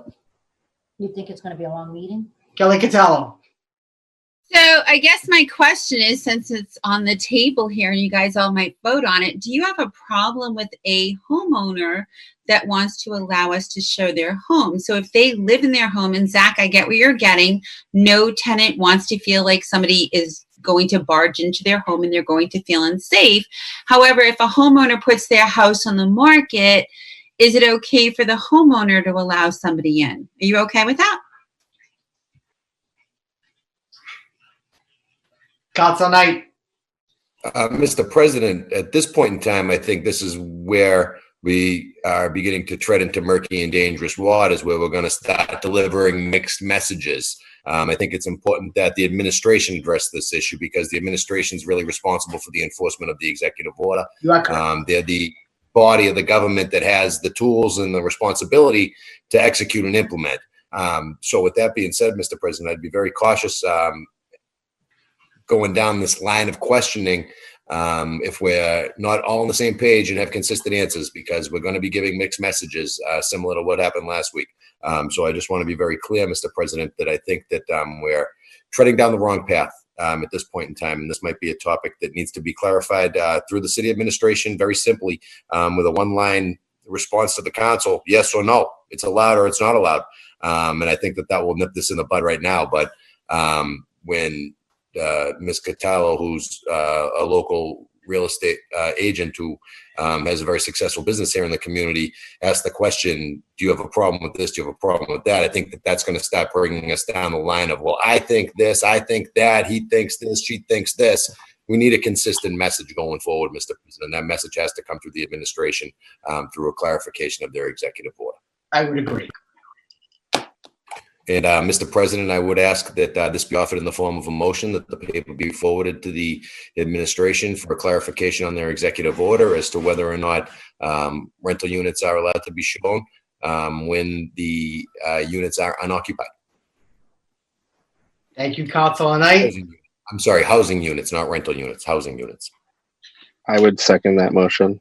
Okay, so is that the first of all, Clerk Hurtubise, do you have the language that the councilor just?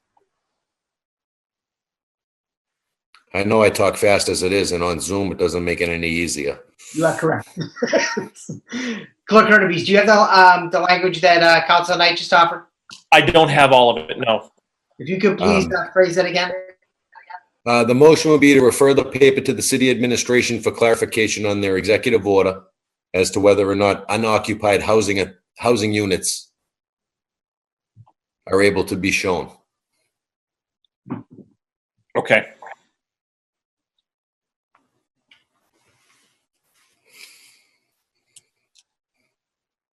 So is that an amendment to the main resolution? That would be a motion, Mr. President. Oh, the motion off on its own, okay. And I Motion to second. refer to the mayor and ask that question. I'm I sorry, second that motion. Council Knight, you said something, I just missed it. It would be a motion to refer the paper to the mayor and ask for clarification on that question. And that's seconded by Councilor Beers? Okay, any other comments from the council? Okay, and Clerk Hurtubise, you have the language. I do. Okay, can you read it back? Yes. Council Knight is moving to forward the paper to the administration for clarification on the executive order as to whether unoccupied housing units can be shown during this crisis. On that motion offered by Councilor Knight, seconded by Councilor Beers. Clerk Hurtubise, please call the roll. Councilor Bears. Yes. Vice President Caraviallo. Yes. Councilor Knight. Yes, Mr. President, Mr. Clerk, rather. Thank you. Councilor Marks. Yes. Councilor Morell. Yes. Councilor Scarpelli. Yes.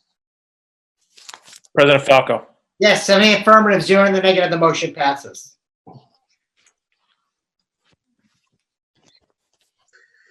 Two 0-302 offered by Councilor Beard. Be resolved that the mayor and Board of Health implement an emergency order to require that no landlord and/or owner shall enforce an eviction upon a resident of Medford, residential or commercial, during this public health crisis. Councilor Bears. Thank you again, Mr. President. So I've included in the packet for councilors the order that the city of Somerville put forward on this matter. Last week, we sent a resolution supporting a statewide bill on this matter. However, there's also local action that we believe we can take. I've forwarded this to the administration, and I would appreciate if the council would support as well, asking the administration to implement such an order. I think it speaks also to Mr. Costa's point about, our commercial as well. Thank you, Councilor Beers. Any questions or comments from the council? I missed that whole thing, Mr. President. I fell offline. Oh, Councilor Beers, did you want to make a statement again on this? Sure, I can repeat. I'll try to repeat. I don't know if I'll get it verbatim. Last week, we passed a resolution asking for the state to take action on eviction and foreclosure moratorium. I've included in the packet that there's local action we can take. Our neighbors in Somerville, their Board of Health and mayor issued a local level residential and commercial eviction and foreclosure moratorium. I forwarded that to the mayor's office for asking them to consider a similar order here, and I would ask that my fellow councilors also join, that we ask the mayor's office to consider such an order as well. Vice President Caraviallo. Thank you, Mr. President. Hasn't the governor already issued something similar to this already? Point of information I can answer. Councilor Beers. No. That's why the legislature is planning to take action, and also why Somerville did. The governor's orders were more limited. Well, we're not Somerville, so I don't really care what Somerville did. So we're Medford. Yeah. So keep I Somerville know. out of this. And I think it's a smart thing I'm just saying that they took an action. They found the approach that they can do under local law, and I think that we should also do that. See, this is where the confusion comes from, because we're sending too much information out on whether you can go, you can't go, and I think the confusion comes in with we're passing too many resolutions on these things.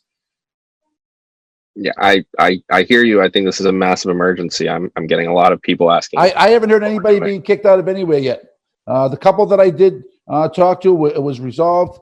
Again, I mean, we're making a resolution for everything right now. Point of information, I think Mr. Costas just said that they're concerned about commercial as well. So I think this is a crisis. So I don't know. I just think we're sending too many mixed messages here. This all, again, you're going back to 300, where this all needs to come out as one message on this here. I mean, as I say, you get 300, 301, 302, and 303 are all, and 304 are all saying the same thing in a different form. So again, this is where the confusion's coming in. last week, the issue was that there was too much in one resolution. So I'm just trying to meet people where they Again, are. I think we're causing more confusion than anything else here. Yeah. Thank you, Vice President Caraviallo. Councilor Marks. Thank you, Mr. President. This resolution is also open-ended as well. And who makes the determination, when does this public health crisis end? Could I be sitting in my apartment a year and a half from now stating that I don't believe that this crisis has ended yet, at least for my family or me in particular, based on my employment, based on a number of things? This is a very slippery slope, Mr. President. I appreciate what Councilor Bears is trying to do, but this is a very slippery slope. I think, as was mentioned by some of the other councilors, this could be misinterpreted in many different ways. It's open-ended, and I don't believe it accomplishes what we're trying to accomplish. I think if maybe we set forth something saying that for the next 30 days, we would hope that landlords and so forth will not evict anyone, then that's something that maybe we can hang our hat on. But something open-ended, Mr. President, I cannot support here tonight. Thank you, Councilor Marks. Any councilors have questions? Any? Councilor Scarpelli. Thank you, Council President. Council, because I applaud what you're trying to do. I think that, but I tend to agree with my fellow councilors. What you're putting, as we keep going on, 304, 305, it speaks to a lot of confusion. I mean, I'm versed in this, and I still find it that, you tend to, on one, you could read it as contradicting another. So it's just something that I think I understand what you're trying to do, but I just think that right now the message is coming from the city and what we're trying to do with the state, it's getting convoluted. It's getting kind of mixed up here. So I think we should be careful. I think we really should. Thank you. Councilor Scarpelli, Councilor Knight. Yes, Mr. President, I'm taking a look and I'm just reading this article that the councilor had provided. And it just seems like there's a lot of the stuff that's on the agenda this evening that just mirrors what's in this article. It almost seems like, well, Somerville did it, so it's a good idea, so we should do it here too. And I don't necessarily think that cookie cutter approach works. That one size fits all approach does not work. We're a different community that has different needs and different concerns. So in looking at this, I understand what the council is trying to do and what direction he's trying to go in. But I also, again, feel as though the deliverance of mixed messages and I don't want to say inundation, but certainly an extraordinary number of resolutions in the past 2 weeks relative to COVID-19 have been filed, and it's creating confusion. Councilor Knight, you there or? Okay, I think we lost Councilor Knight. When we get him back, he can continue. But we have Vice President. There he is. You back, Councilor Knight? Well, I'm not saying that again. You lost you when it's. The last word was confusion. Jesus. I guess, Mr. President, the bottom line is Medford is its own unique and individual community, and mirroring what they're doing in neighboring communities just because it works there doesn't necessarily mean it's going to work here. And if we're not going to be delivering a clear and concise message across all levels of government, then it raises concern. So I think that we're in a position where we're almost somewhat overdoing it now when it comes to the coronavirus and the resolutions that are being filed, Mr. President. I think we really need to have a concise message.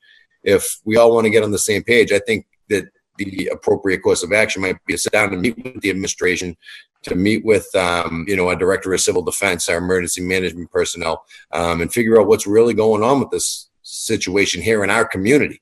I don't think we've had that meeting yet. I don't think we've actually met with individuals from the administration and first responders to talk about where we are in Medford, whether or not we're flattening the curve, what we're supposed to expect over the next 14 days. We haven't had that conversation yet, Mr. President, in terms of the public health emergency and what's happening here in our community. The public health emergency, I think, is the number one issue that we're facing. There are secondary issues that come along with that, but at this point in time, I think what we really need to be doing is looking at the impact that the COVID-19 coronavirus is having on our community in terms of the ability to deliver services, number one, and what to expect over the height of this over the next 14 days. We need to have a conversation with the Director of the Board of Health, with the Civil Defense Department, with the administration to talk about these issues so that we have a better understanding as to what's going to happen here in Medford. And then we can take an approach that's going to work for Medford and not try to adopt what they're doing in other communities, because that cookie cutter approach may not work here. Thank you, Councilor Knight. Any other questions from the council? Councilor Beers, then Vice President Caraviallo. Yeah, and I mean, I'm not, it's not a cookie cutter approach. I'm not saying, you know, essentially, I don't disagree with you on the larger coronavirus question and our plan and our discussions. I agree it's a massive public health emergency and an economic emergency, and we need to address it. The intent of these resolutions and the ones I brought last week are to make sure that we are clear that we have a message on housing. This is the city's message on housing, to work with the mayor's office on this, to make sure we have clarification of executive orders go out so that we don't have confusion. That's the intent of all of this.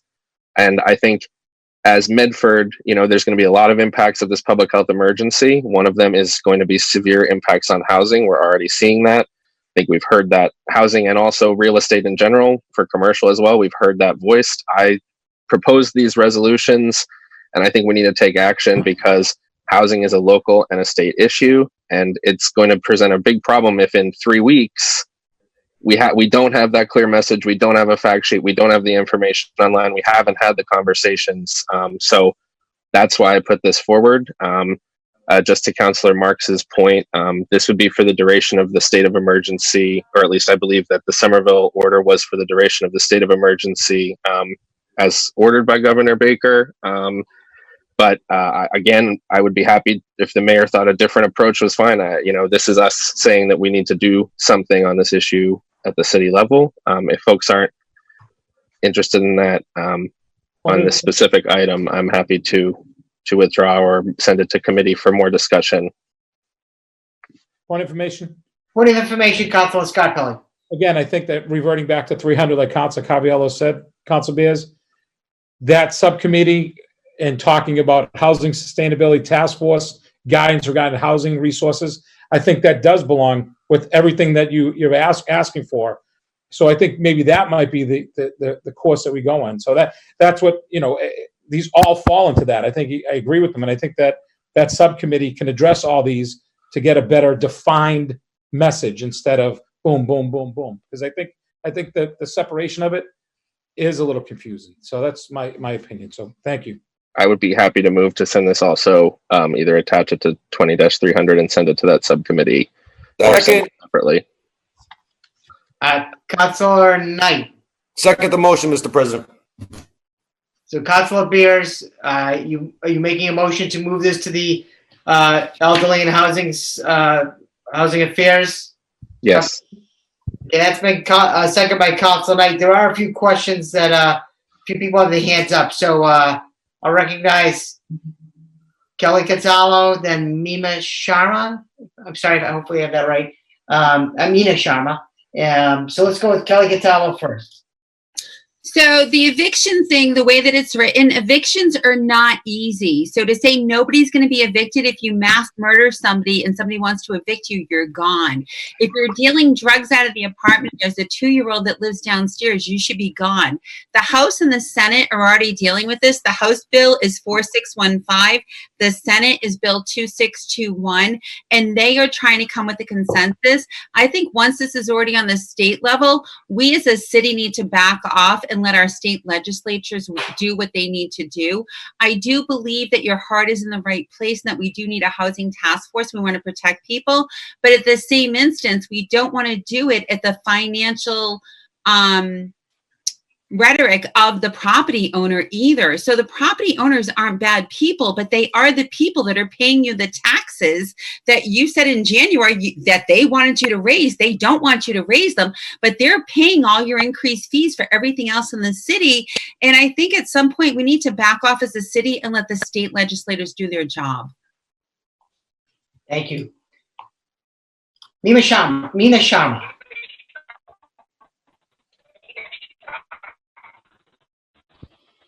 Oh.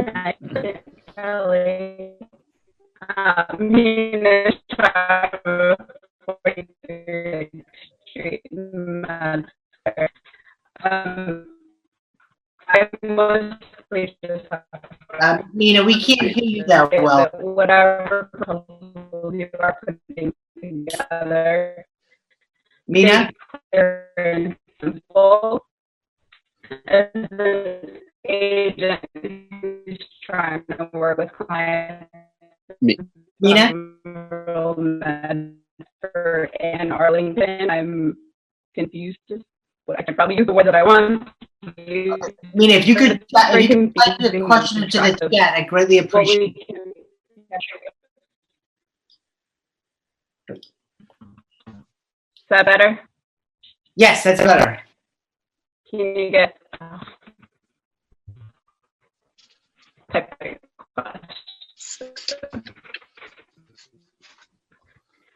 Mina, you there? Is that better at all? Not really. Not really. I think you might need to have to type your question into the chat if you wouldn't mind. Thank you.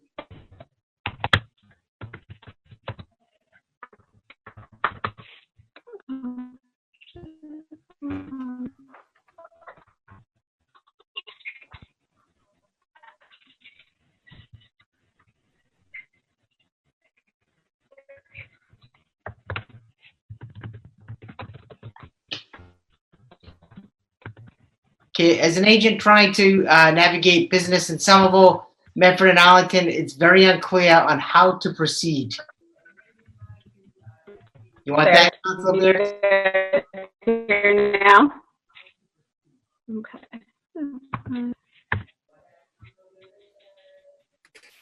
Point of information, Mr. President? Point of information, Councilor Knight. Mr. President, I think, again, going back to deliverance of. I think my audio is coming. Okay.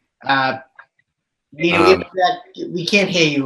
Councilor Knight, you have the floor. Ultimately, Mr. President, we want to deliver a consistent message, and that message has to come from the administration when it comes down to how to proceed and whether or not you're allowed to show units. That's why we're asking for clarification. I think that's the whole motion that's before this council and the whole paper that's before this council. The question is whether or not we want to ask the administration for clarification as to whether or not housing units that are vacant can be shown. I mean, that's the paper that's before us. I don't think it can get any simpler than that. You are correct, and it's going to be going to subcommittee as soon as we take a vote. We have a few people that want to actually have questions. Matt Hughes. Yes, thank you. My name's Matt Hughes. I live at 76 Boston Avenue in Medford. And my question, I hear, Mr. President, what a lot of the city councilors are saying about this involving a number of mixed messages, issues being open-ended, and that this particular proposal may be read as like contradicting another. I did want to ask, I think all of those are potential issues that could be addressed by proposing an amendment. I think that currently the effort of overdoing it, I also heard Councilor Knight mention that he thinks that we may be overdoing it now. I think we're actually dramatically underdoing it right now. and to get through as many policies as will benefit as many people as need it, we will actually need to be able to pass these things much more quickly. And I think the way forward right now is to collaborate on what the proposal that you want to pass as quickly as possible will look like, and to pass it. So I would. Point of information, Mr. President. Point of information, Council Knight. I do believe one of the frustrations that people always express with government is the slow pace that it moves. However, our forefathers had always thought that creating a process that was slow and deliberate and open and transparent was appropriate. So sometimes expedience isn't necessarily the intended or best path. I can certainly understand where Mr. Hughes is coming from. However, just to put something out there as fast as we can, just to get it out there so it's fast, isn't necessarily the best path. Government is designed and structured to be slow for a reason. So with that being said, I can certainly appreciate his comments, but I did want to point out that, everybody's very frustrated at the pace that government moves, but government moves slow for a reason. It was designed that way so that it can be open, transparent, and thorough. Thank you, Council Knight. Matt, do you have additional comments? Yes, I did. I did want to complete my question in asking if we think that this may be contributing to confusion. Do we think, Mr. President, that an amendment could be proposed that instead focuses on what the difference is between this specific proposal and what is currently in whichever current rules are taking effect?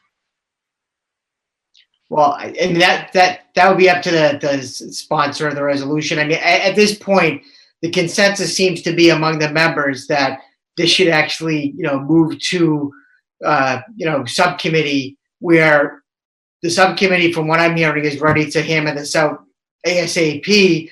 But I think the bottom line is, from what I'm hearing from the members as well, and I would agree, is we need to get some clear, language from the administration as to, where they stand on this issue. Councilor Bears, you just had your hand up. I'm not sure if you want to comment on this further. Yeah, just that I two things just very quickly.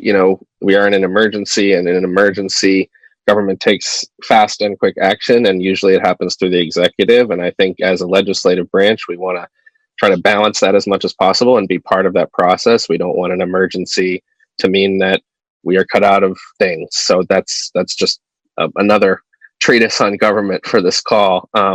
But just specifically, I think I had a motion on the floor to refer this to subcommittee, and I would try to move. I think I have a second as well from Councilor Knight, so I would like to move that as correct. On the motion of Councilor Beers to move this to subcommittee, seconded by Councilor Knight.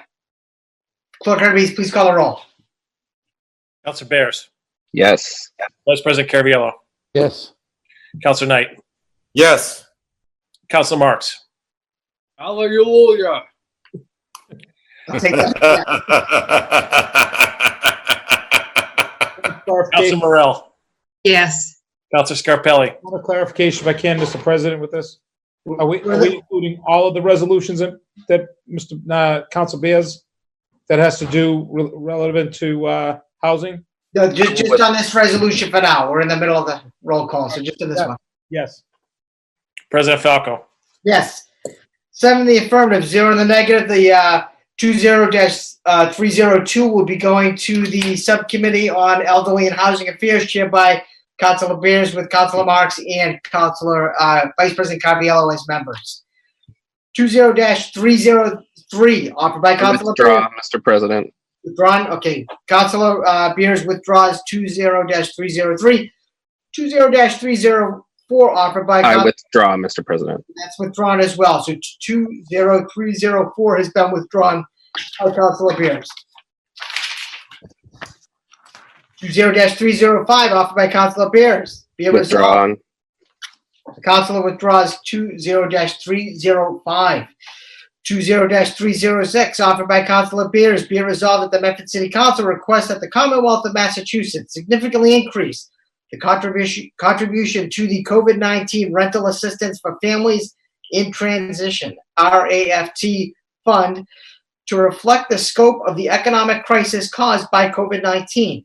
This can be done using funds from the Commonwealth Stabilization Fund and recent federal stimulus legislation. Councilor Beers. So again, this was part of the larger package of resolutions on housing. This would just be a request that there's been a temporary fund set up by the Department of Housing and Community Development at the state level to provide housing assistance for folks who are having difficulties. Obviously, with 40% of the population having already lost hours and wages, that's a lot of people. I'm happy to send this to subcommittee as well, but I think it's pretty self-explanatory, just asking that it's an increased contribution be made. The initial contribution was only $5 million, and that's not going to be sufficient. I'm happy to hear from other councilors first. Thank you, Councilor Beers. Are there any other councilors that want to? Vice President Caraviallo first, then Councilor Scarpelli, then Councilor Knight. Thank you, Mr. President. Again, Mr. President, again, these are concerns that we should be sending over to our state delegation. We are the Medford City Council. We're not the state delegation in Medford. Again, not that it's not a good thing to do, but I think we're overdoing what we're doing here on this COVID-19. And again, let the state do their job and what they're supposed to do. This is again, call up Representative Donato, call up Representative Gabali, call Representative Barber, call the senator. These are things that they're supposed to be doing, not us. Point of information. Our job is to do things the residents of Medford. Again, state representative job. State senator is supposed to be doing these things. Have the people call the state senators, state representatives, and voice their support for this. All we're doing is sending more and more papers out. Again, we had 10 things on the agenda tonight regarding COVID-19. And we're trying to send out a letter saying one thing, and we've got 10 things that none of us can agree on. Point of information. Point of information, Councilor Beers. Yeah, I have spoken to members of the state delegation on this. It's a way for us to let people know that this fund exists, folks who might be watching the meeting. And I think it's important for us as a body to say that that state action is in the interests of our residents here in Medford. I don't disagree that calling them up and talking to our state delegation is important. I completely agree with that. As Kelly said, we need the state to take action, but that state action is going to affect us. And I think we should at least be able to say that what we feel about state action. I think we probably would like more rental assistance for people who are in need. And again, I'm getting emails and phone calls every day. I agree. Also, Kelly just commented, can't the new housing assistance group get that word out? Yes. That doesn't exist yet. So I'm using the vehicles that we have now. In a week, maybe we'll have new ones. Again, there's just too much. There's too many things that were being sent out on this tonight. Thank you, Vice President Caraviallo. Councilor Scarpelli. First of all, I thank Council Beers for bringing this forward. I understand what Council Caraviallo is saying, but this is something that I agree with you, Council Beers. I think that there is something out there that we're just sending some support. This isn't to the residents of the city of Medford. This is to our delegation to say that we would support this and efforts for future, with the additional crisis. I do want to, if I can, Council President, to Council Beers, although you withdrew, you are still going to present those questions during the subcommittee. I just want to make sure of that, because I think they're important. I just think that clarifying it and making sure that it's in a better dialogue in that context. So thank you. Yes, if I can. Councilor Beers. Yeah, yes, that's my plan. And after seeing this conversation, how it went, I think that we should have the discussion in subcommittee and say, these are all the state legislation we support. Do it as one thing if we want to do that at all, because that's what those last three. Yeah, so again, we're working through this. I'm 3 months into being a counselor, and we're in a massive public health crisis and economic pandemic crisis. So, I'm just hearing concerns and trying to do whatever I can and work with everyone to get the message out there. Thank you, Councilor Beers. Councilor Scarpelli, are you all set? All set, thank you. Councilor Knight. Mr. President, thank you very much.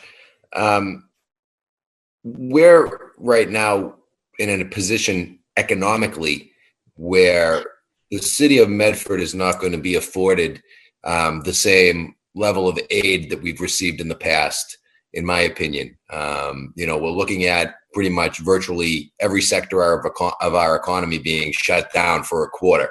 That's going to have a drastic impact on the amount of funds that are coming into the state coffers and that are going to trickle down into the city of Medford's coffers. I certainly support increasing the subsidy for raft. There's no question about that, Mr. President. But one of the things that I think we really need to look long and hard at, if we're going to be asking our state delegation for money and asking our state delegation where to invest money when we're going to come down to a situation where there's going to be a lot of belt tightening, I think what we really want to do, Mr. President, is beg for local aid. Beg for local aid. Say we want level funded local aid. We don't want to see any 9C cuts to our local aid. We rely on our local aid, Mr. President, and without it, we're going to see drastic budget cuts. So in this economic pandemic, these uncertain fiscal times, the amount of financial obligations that the city has related to its debt service, I think it's very important that we balance the request that we make from the state legislature for money to issues that are going to actually inflate Medford's coffers, because we're going to be up against, quite frankly, a situation, Mr. President, where I don't see us getting a budget for the next fiscal year that's going to be anything better than level funded. I don't see us getting a budget for the next fiscal year that's going to fill vacant positions. I think those positions are going to be lost to attrition so that we can present a balanced budget based upon the economic uncertainties and the fiscal times that are facing us right now. So the only thing that I'd say is that, as we continue to make requests from our delegation, that we really look long and hard at what we're asking for. We don't want to ask for too much. They always say you ask for two things and you get one. You ask for the loaf and you get the loaf. You ask for two loaves and you get one loaf. So I think that if we're going to be asking the legislature to advocate for certain aspects of funding for our community, that it's funding that actually would inflate the city's coffers. That's my position on this. I certainly support the resolution that the council made. I think it's a great idea. I think it's a meritorious effort. So with that being said, I will support the paper this evening, but going forward, Mr. President, as we make requests from our state legislature to fund initiatives and to fund programs, I think, quite frankly, the first place we got to start is at home. Charity starts at home. We're going to need the funds. We're going to need the money going forward because of these, because of the economic downturn that we're seeing. We're not seeing the meals tax. We're not seeing the hotel tax. The city's not seeing the income tax. There's unprecedented amounts of people have been laid off from their jobs. So we're in a situation now, Mr. President, where the money's not going to be coming into the coffers. So if we're going to be asking the legislature for anything, it should be money to really inflate what we're doing here so that we can continue to provide at least the same level of services in the community. Thank you, Councilor Knight. Councilor Marks, did you have your hand up? I did, Mr. President. I just want to clarify, the RAF program has existed for many, many years. This is not a COVID-19 RAF program. This is additional money that's being given to the RAF program because of what we're going through. And every year, about this time actually, there's supplemental money that's put into the RAF program, along with the home-based program and many other programs that assist low-income and residents that are maybe on the verge of losing their apartment. And this is the time of year religiously that additional supplemental money is given. So I appreciate the fact that Councilor Beers offered this. I can almost guarantee you that there will be additional money for RAFT, home base, and those other programs because of what's going on right now.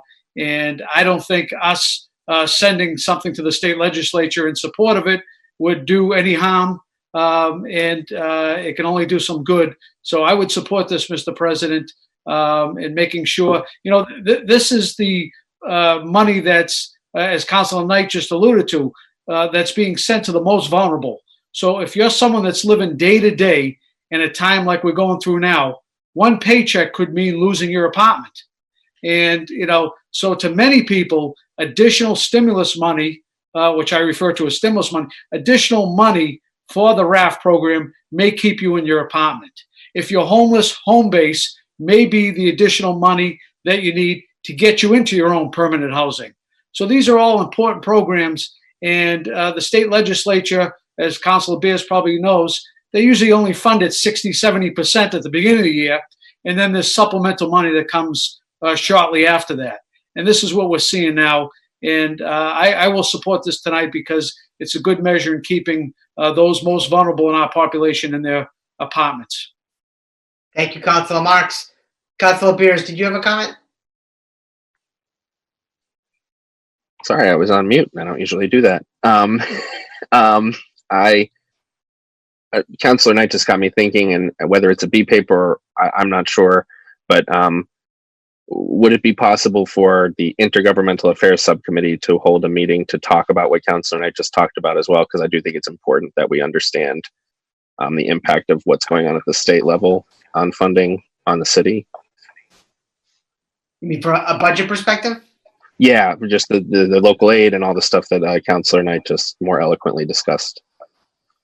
Yeah, I mean, that's, I mean, if you want to offer a resolution separate from this one to do that, or actually, you might want to do is, it's either a B paper, or if you want to put it in next week's agenda, that might be best. I'll talk to Councilor Knight offline, and I don't want to step on his toes. Sounds good. Do you think, my man? We have a number of people that have questions about this. Kelly Catallo. President Falco, so just for everybody's information, the city of Medford does have a page on the website which relates to everything that we've been talking about tonight, with resources for tenants and homeowners relating to foreclosures, evictions, if they can't pay their rent. There are a ton of nonprofits out there that can help people. We are just at the very beginning of this entire thing, but there's so many resources, and the city of Medford has actually compiled quite a bit of them. So maybe we can look at those. I love the idea of increasing the RAF funding. I think it's great, but we have a lot of other resources as well that I just want everybody to be aware of. Thank you very much. Okay, any other questions on this issue? Clerk Hurtubise, have you received any emails?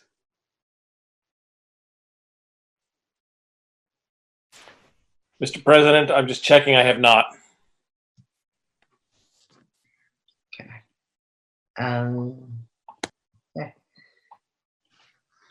So the motion, so on the motion of Councilor Beers, seconded by, was this seconded by Councilor Marks?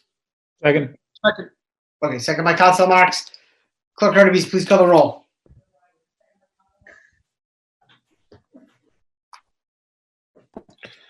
Councilor Bears. Yes. Vice President Caraviello. Yes. Councilor Knight. Yes. Councilor Marks. Yes. Councilor Morell. Yes. Councilor Scarpelli. Yes. President Falco. Yes, 7 in the affirmative, 0 in the negative, the motion passes. 20-307, offered by Vice President Caraviello, be it resolved that the engineer look into the contractor that did a water line at 70 Auburn Street to replace the sidewalk with concrete and also replace the broken panel caused by the work that was done. Vice President Caraviello. Thank you, Mr. President. Street was recently redone with the new sidewalks and a new street. During this good time when we're out there walking around, I saw that a water line was put in there with a hot top patch. I don't know how long it's been there. That broke up the brand new sidewalk. And when they put the water line in, they also broke the panel next to it. So I don't know who did the work on that, but if the engineer can find out who did it, so they can replace it with concrete and replace it, the panel beside it that was also broken. Like I said, these are brand new sidewalks. They're not even they're barely a year old. So if we can get that done before it lingers on too long. Thank you, Councilor Caraviello. On the motion of Councilor Caraviello, seconded by? Second, Mr. President. Seconded by Councilor Knight? Yes, sir. Clerk Hurtubise, please call the roll. Council Bears, Yes. Vice President Caraviallo, Yes. Council Knight, Yes. Council Marks, Yes. Council Morel, Yes. Council Scarpelli, Yes. President Falco. Yes, 7 in the affirmative, 0 in the negative, the motion passes.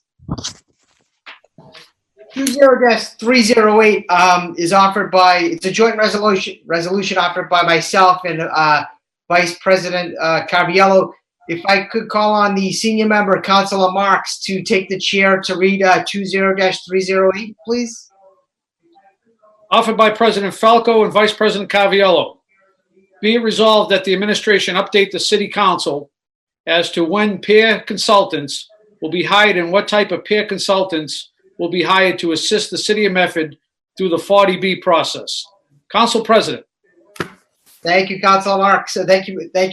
Back on March 11th, I went through the 40B training that was held at City Hall. I was there with Vice President Caraviallo. I think Councilor Morel was there as well. And it was actually a pretty good training session. Judy Barrett was the person I believe that hosted the session. And she's was very knowledgeable with 40B. She's pretty much an expert in it, very knowledgeable. She had a significant amount of experience. She talked specifically about 40Bs, and we have 3 40B developments coming into our community. And, this is something that we really need to get on top of as a community. I mean, we have a lot going on right now, of course, with COVID-19 pandemic, but we really need to also jump on this as well. We need to find out, or actually the city can hire a peer team to help us out with regard to these developments. So we can hire architects, traffic engineers, civil engineers, 40B consultants that basically can help us through the process with regard to these developments, that are experts in these areas that will really help the city and help, safeguard, our best interests as a community and as a city. So simply stated, we just want to see, when these peer consultants will be hired, what type of peer consultants will be hired, and if I can amend the resolution to see who is going to actually be in charge of the hiring process. Is it going to be the mayor, which I think it is, but if we could get some clarification from the administration on that, I'd greatly appreciate it.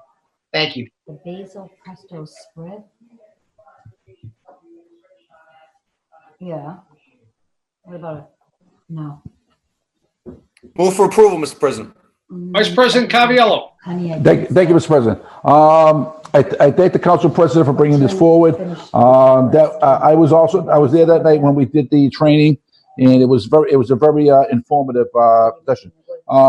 Again, we're talking about a lot of consultants that are going to be hired, and President Falco brought up some good points of who they are and who's going to be hiring them. Also, if we could also get a report back onto where the hiring of our zoning consultant is during this process also. So if I can make that a B paper. She was supposed to call me after the. Second, the B paper. On the motion offered by Councilor President John Falco and Councilor Vice President Rick Caraviallo, as amended by Councilor Caraviallo. All those in favor? Aye. Roll call vote. Mr. President, first you have to vote on first there has to be a roll call on the B paper, and then a roll call on the main paper. Roll call of the B paper, as offered by Vice President Caraviallo. I'll second that. Okay. Council Bears, Yes. Vice President Caraviallo, Yes. Council Knight, Yes. Council Marks, Yes. Council Morel, Yes. Council Scarpelli, Yes. President Falco. Yes. 7 in the affirmative, none in the negative. The motion is adopted. Now the main paper. Is the main paper seconded? Second. Second by Councilor Knight. Okay. Roll call vote, Mr. President. Here comes the roll call. Council Bears, Yes. Vice President Caraviallo, Yes. Council Knight, Yes. Council Marks, Yes. Council Morel, Yes. Council Scarpelli, Yes. President Falco. Yes. 7 in the affirmative, none in the negative. The motion is adopted. All right. Thank you. Great job. Fabulous. So next up is reports of committees. 19-287. Committee of the whole meeting report Tuesday, February 25th, 2020 at 6 p.m. The purpose of the meeting was for the committee of the whole to continue its discussion of hiring a zoning consultant, including an RFP process. City Council's, with the city's chief procurement officer. We had a meeting, an interesting talk on basically how the process went with the RFP, or actually how it didn't go.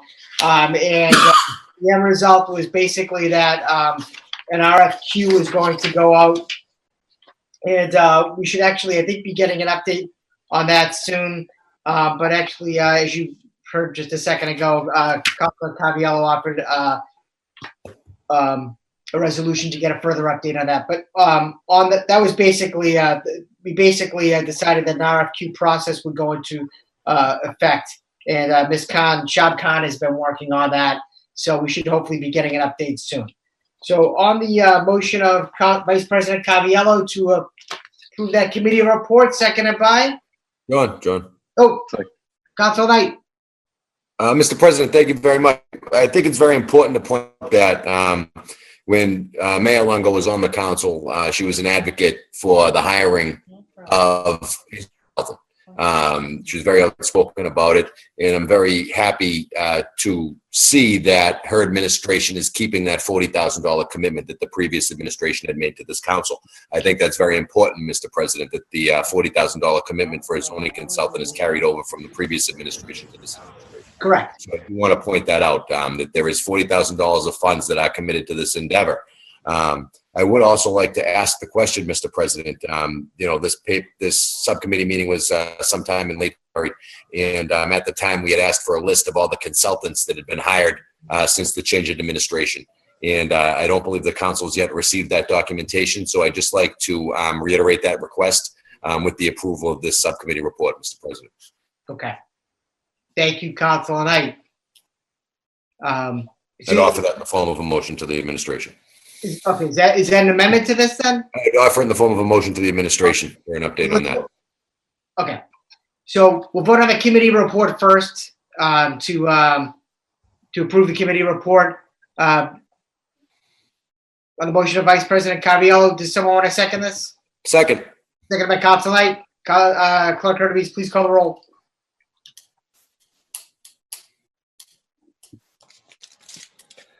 Councilor Bears. Yes. Vice President Caraviello. Yes. Councilor Knight. Yes. Councilor Marks. Yes. Councilor Morell. Yes. Councilor Scarpelli. Yes. President Falco. Yes, 7 in the affirmative, 0 in the negative. The motion passes. Council Knight, you wanted to offer just to get an update on the Yes, Mr. President. As part of that committee report, we did request from the administration a list of all of the consultants that had been hired since the change in administration. It was expressed by the chief of staff at that point in time that he would get that to us relatively speedy. I did bump into him shortly thereafter, and that was the beginning of this coronavirus stuff. So I just want to make sure that that's something that doesn't fall by the wayside, Mr. President. Okay. So on the motion that we get, an update with regard to the consultants. All consultants hired since change in administration. On that motion, offered by Council Knight, seconded by Vice President Caviello. Clerk Hurtubise, please call the roll. Councilor Bears. Yes. Vice President Caraviello. Yes. Councilor Knight. Yes. Councilor Marks. Yes. Councilor Morell. Yes. Councilor Scarpelli. Yes. President Falco. Yes, 7 in the affirmative, 0 in the negative. The motion passes. 20-081, Subcommittee on Business and Economic Development and Signs, Wednesday, March 4th, 2020, 6 p.m.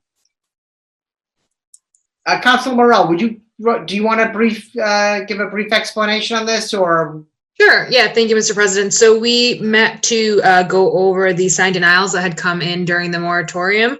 We had Mr. Bavuso and Mr. Moki with us to kind of answer any questions. And so we reviewed the 3 that came in during that time. And then Mr. Bavuso also provided some just ideas for future amendments to the sign ordinance that would just help people comply and really bring it up to date. Okay, on the motion of Councilor Beers has a question. Councilor Beers. Just super quick. Where is this going next after the subcommittee meeting? I mean, we didn't, the action was, I think, was to keep the papers in committee and then. Committee of the whole. I believe for Canada, I recall, I believe we asked Mr. Bavuso to compile all the data and come back to us at committee of the whole meeting so we can all discuss the changes of the ordinance. Got it. I think that's what I recall from it, Councilor Morell. Yes, you're correct. Okay. Thank you. So the motion of Councilor Morell. Second, Mr. President. Second by Vice President Cavallaro to approve the committee report. All those in favor, Clerk Hurtubise, please call the roll. Councilor Bears. Yes. Vice President Caraviallo. Yes. Councilor Knight. Yes. Councilor Marks. Yes. Councilor Morell. Yes. Councilor Scarpelli. Yes. President Falco. Yes, 7 in the affirmative, 0 in the negative. The motion passes. 20-087, Committee of the Whole meeting notice, Tuesday, March 10th, 2020, 6 p.m. Purpose of the meeting was for the Committee of the Whole to discuss the open meeting law and the rules of the council. The solicitor, we had a discussion with the city solicitor with regard to the open meeting law or what things are allowed and what kind of resolutions can be offered under suspension and what cannot. It is pretty limited, so the advice given was basically just try to get everything onto the agenda because everything really needs to get on the agenda in advance before it can be taken up at a council meeting.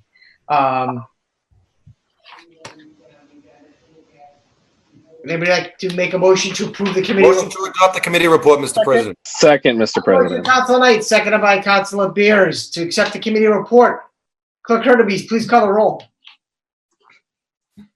Councilor Bears. Yes. Vice President Caraviallo. Yes. Councilor Knight. Yes. Councilor Marks. Yes. Councilor Morell. Yes. Councilor Scarpelli. Yes. President Falco. Yes, 7 in the affirmative, 0 in the negative. The motion passes. Clerk Hurtubise, did we cover everything? We did. You've got the March 31st Committee of the Whole report from last week that I emailed out to you. I believe it was earlier today. If you want to table that till next week, feel free. That might be best. I have not had a chance to read it. Motion to table. On the motion of Council Beers to table that to next week's meeting, seconded by Second. Councilor Scarpelli. Clerk Hurtubise, please call the roll. Hang on just a quick second. Yep.